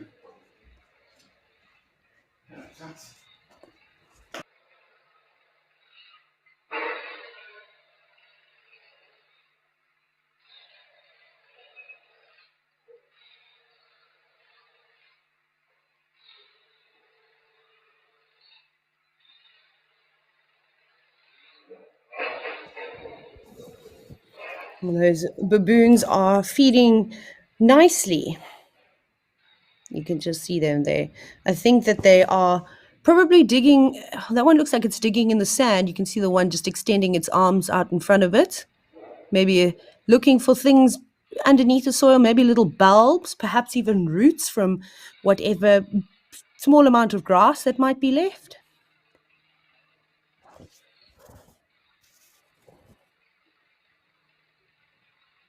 There you can see it pulled something quite hard out of the ground.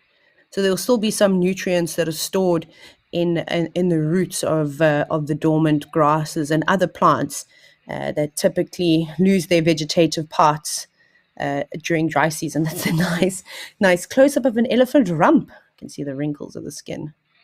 It's just fascinating though how you and I, we sit and we look and there's just absolutely nothing around. You just think, what are these animals feeding on?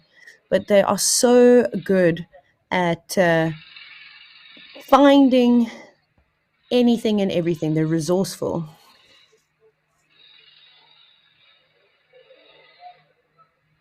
Obviously, baboons have got the upper hand because they can also climb up to the tops of trees. There's literally nothing that a baboon won't eat.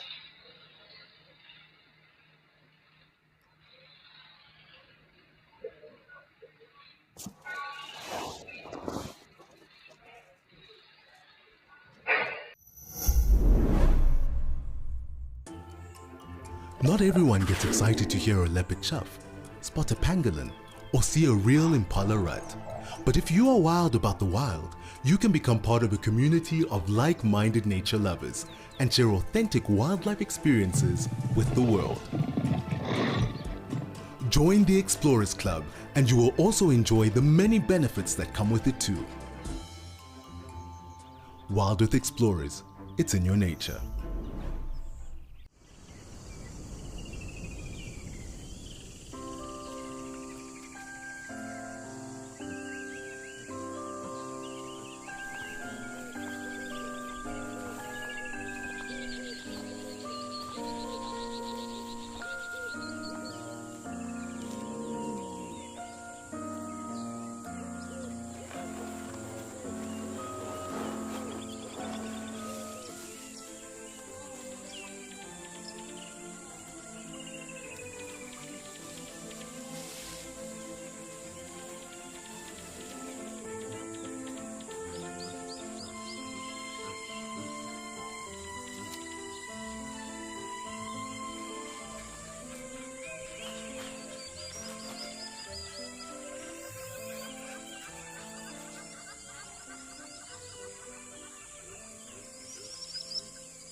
This is a stunning scene.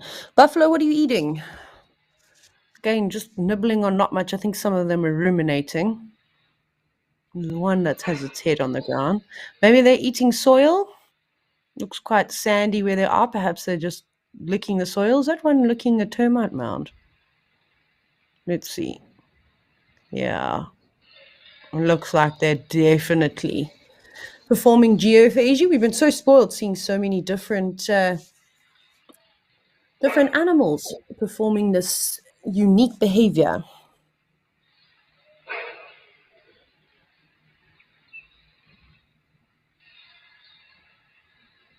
That can't be very tasty.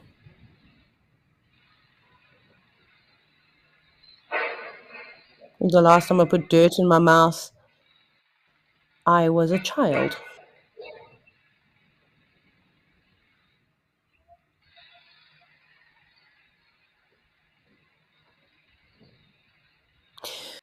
Jordan, who has jumped on and now assisting with the directing, she's actually just said that she once heard of elephants flipping rhino. If I'm not mistaken, at least one of those sightings happened at Kariga Game Reserve. Now, look at this bull.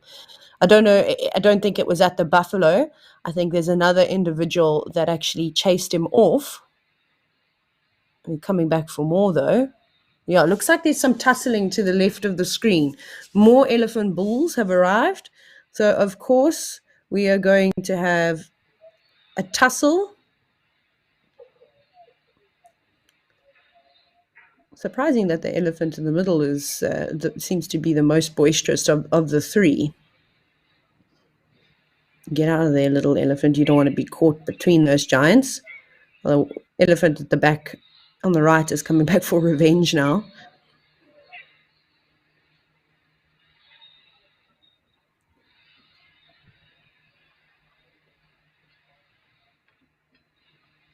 And if you are wanting to learn more about elephants and their behavior and their social interactions and even their vocalizations, obviously the best thing to do is to actually just sit and watch them and maybe make some notes, and then you can go back and try and read about it, or of course just keep reading. But there's a great website called Elephant Voices by Dr. Joyce Poole, and she's one of the leading elephant researchers in the world. In fact, her and Cynthia Moss have worked quite closely together. Again, another legend, and that website is spectacular. If you get a couple of minutes to just go and browse around and see what information you can find, but she is specializing in elephant communication, which is really cool. And I'll probably talk more maybe tomorrow.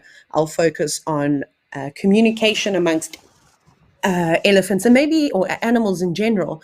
And maybe if there's a topic that you'd like me to cover, this could be quite fun and maybe a bit more helpful, especially because I want to hear about what you'd like to know more of. So even if it is, like I said, tomorrow, maybe you can send a comment through of a specific topic that you would like me to discuss. And it doesn't really matter what it's about. Obviously, you want to try and keep it wildlife related. I'm happy to talk about absolutely everything and anything. But of course, you must just remember a lot of it is just my opinions. Not necessarily my opinions, but I also try to revert back to studies that I have read as well. So you'll find a lot of conflicting information if you go looking for it, if you compare the internet to books, because books are quite outdated, but also there's a lot of incorrect information on the interwebs. So you've just got to be quite careful, which is why I kind of refer to recent studies done on animals.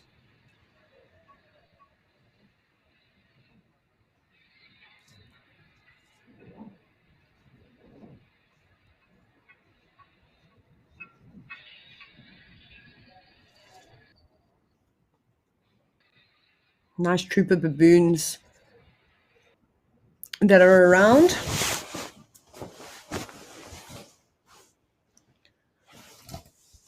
I wonder where they've come from. There's obviously not much for them to eat around here. I don't know the topography of Madikwe too well, so I don't know if they've maybe come from that escarpment that we will sometimes see. I don't know where any of the big trees kind of are where yeah, so it's quite tricky because this is, again, it's quite arid, an arid area, but they've obviously come down to have a drink and are now just having a look around here.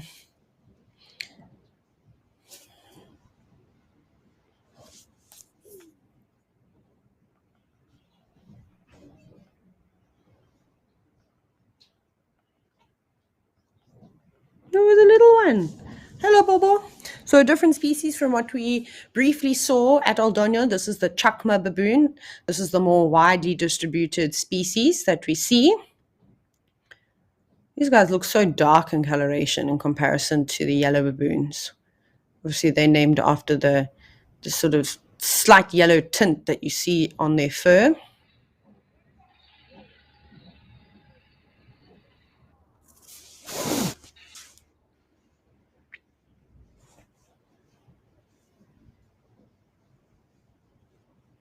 The younger baboons all frolicking about, running around, not too worried about sticking close to their mothers.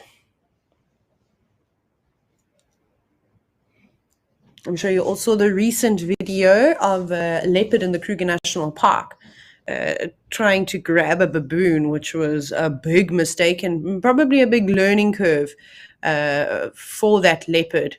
I mean, that was quite risky, charging right into the thick of a troop and grabbing an individual. I think if you're going to be more successful at that, you need to have the element of surprise and then be able to get out there quite quickly, or catch a baboon that is maybe a little bit separated from the rest of the group. But it was insane to see, and it's probably the best example I've ever seen of how an oligarchy, so an oligarchy is basically the strongest males within the troop, and they're responsible for protecting the other individuals, and how without even thinking, they all immediately ran towards that leopard and were attacking it from all sides. I'm sure that that leopard has got some nasty bite wounds. Baboons have got huge canines, and they're so incredibly strong. So that was quite a crazy scene to capture. And there's so many people that had actually recorded it. So if you go and search, you can see the different angles. But yeah, a dangerous thing to do. I think I'd rather take my chances with a leopard than a troop of baboons. I'm just joking. Obviously, I'd like to not have any of those experiences, or at least aggressive experiences with either species.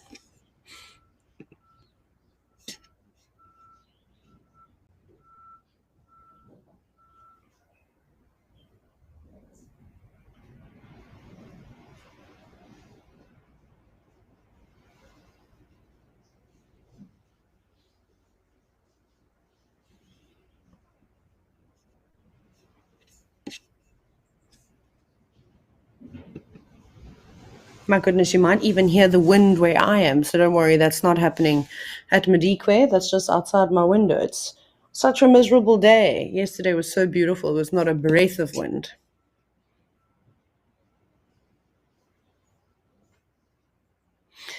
Seems like the bulls on the right there, they've all settled down now, established their hierarchy, and they'll just carry on about their day.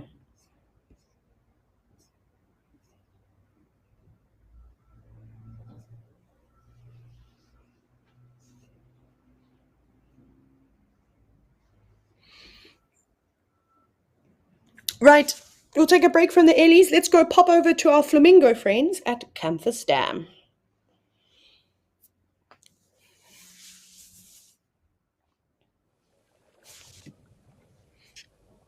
There we are. Oh, it actually looks like quite a nice day.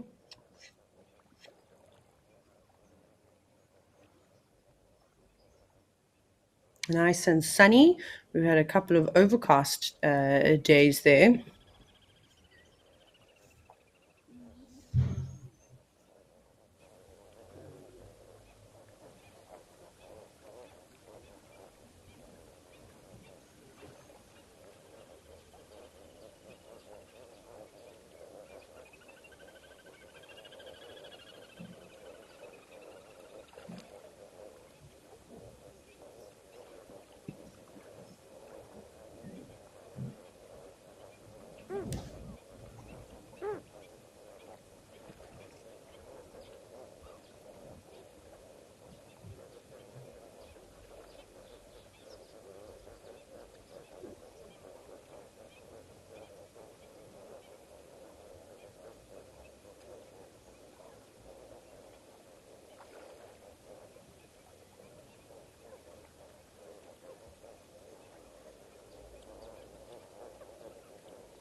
Can you imagine, though, in the summer months, how many more flamingos there are going to be? It's estimated that over 60,000 individuals make their way here to breed.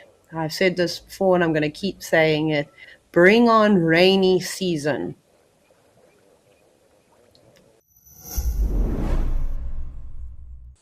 Get ready for your daily dose of African wildlife magic. Be enchanted by the intimate moments shared by the animals as they drink, play, and interact in their natural habitat. With our daily wildlife videos, you'll experience the thrill of safari adventures without ever having to leave your seat. Let the wild adventure unfold right before your eyes. Africam, always live, always wild.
You see all the old feathers that are of no more use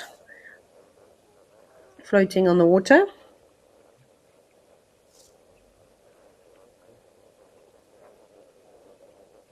There must be so many feathers that are all blown against the edge of the water.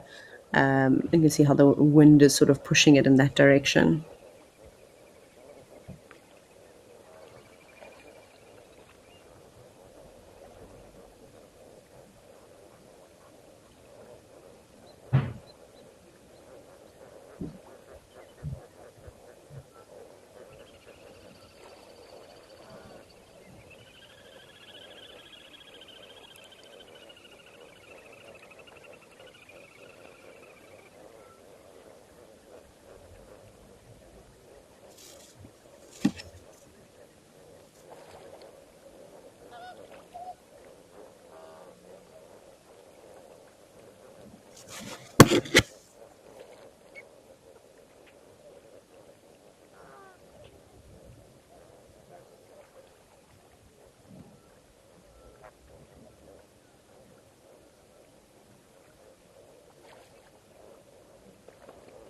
Right, let's go to Old Donyo, and maybe we can find that agama.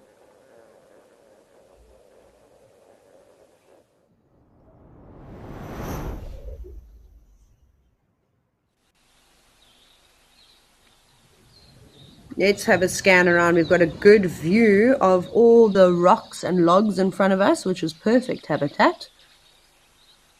So if you see something, let us know.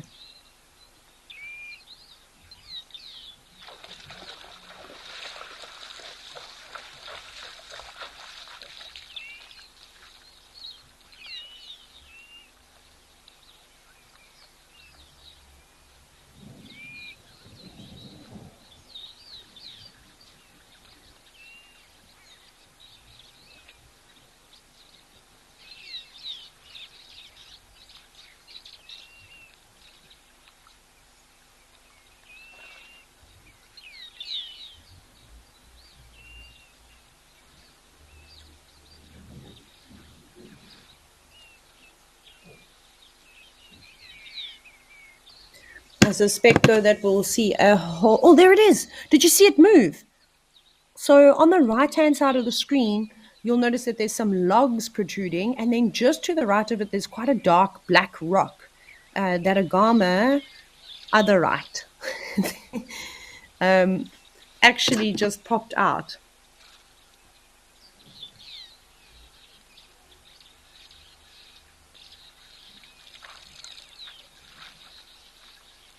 An interesting view with the zebra between the giraffe legs. Looks like it's a spider hunting wasp also flying around just below that giraffe. We're going to try again, though, for the agama. Third time lucky, maybe.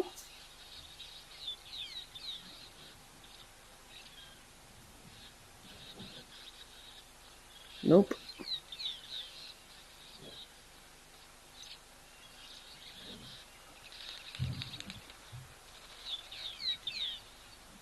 That's a giraffe, in case you were wondering. Interesting colorations on this individual.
Okay, so we need to go to a little bit to the right to find this Ngama. You just stop saying Ngama, because Ngama is a safari lodge on the Olololo escarpment in the Mara Triangle.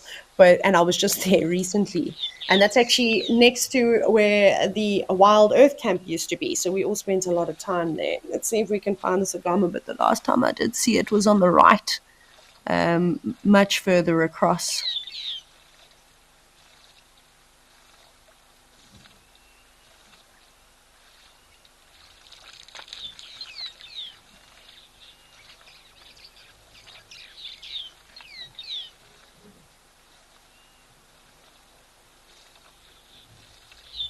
I think if we go a little bit more to the right there we go. Let's try there. And then where the logs are, sort of the highest point of them, away from where the camera is, there's one that protrudes out quite prominently, and then there's a dark rock just next to it. That's kind of the vicinity that I saw that the agama.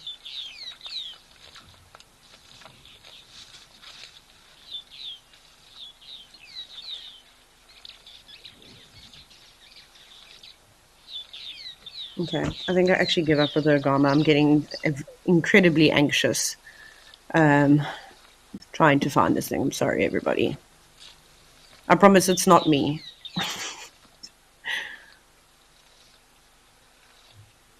Okay, might as well not even bother looking at the rocks. Maybe we can just go back to the giraffe or the zebra or something else.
Gosh, I wonder how many giraffe there are in this area. It's crazy to see. They just keep coming and coming. Oh, goodness, giraffe, slow down. You're going to end up head first in that water hole. No, it's fine. You can cross it. No problem. Go get your feet wet.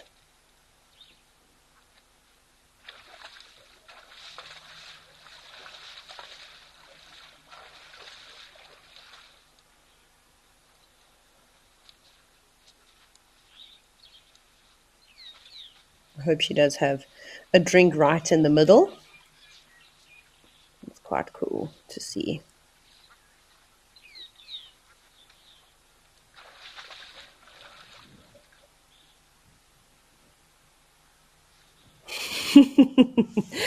Okay. Lots of frustrations today. Let's go back to Jamala.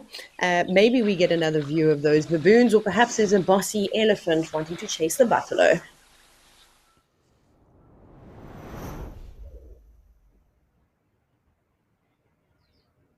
Oh my goodness, more elephants. I think this is the most elephants we've seen. I don't think there's been a point at Jamala and Madikwe today where there have not been elephants. We've had some days where it's pretty quiet, and yeah, today is looking good. What's going on? That cow on the right, she seems to be a bit unsettled about something. Surely it's not that young bull in the middle that's giving her a hard time.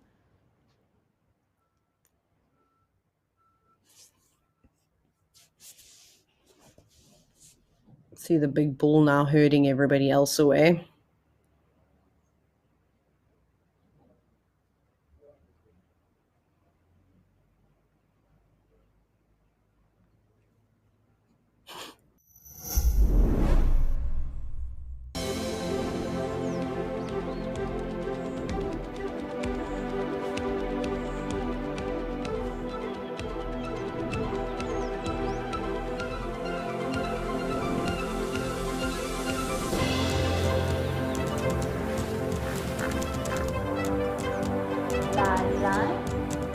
Those sounds just go straight through you.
It's such a wonderful gathering here. Can't believe the baboons haven't left yet. Perhaps they're finding feeding in the elephant dung to be quite interesting. Elephant now that's lying right down in the mud, having a good old time, but it's a bit difficult because it's obstructed by other elephants. Oh, it's up again. It's also crazy to just see how different elephants behave sort of differently. There's that one cow with a youngster, and it's actually taken her quite some time to get down to the water, rather than the others that just kind of come charging in and not particularly worried at all. It just seems to be her and her calf. I wonder if she's part of one of these family groups, or if she's just spending a bit of time on her own. I also like how there's that one elephant on the right, and he's just surrounded by baboons right now.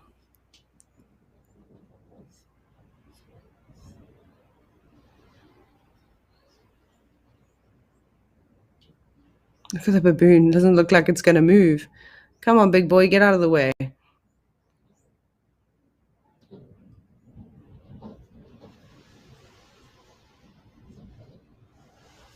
Again, just moving at the last second, that baboon. But sadly, we don't have very much time left. We've only got, I think, about a minute or so to go, maybe a minute and a half. Every day seems to be getting better and better in terms of wildlife around the Waterhole.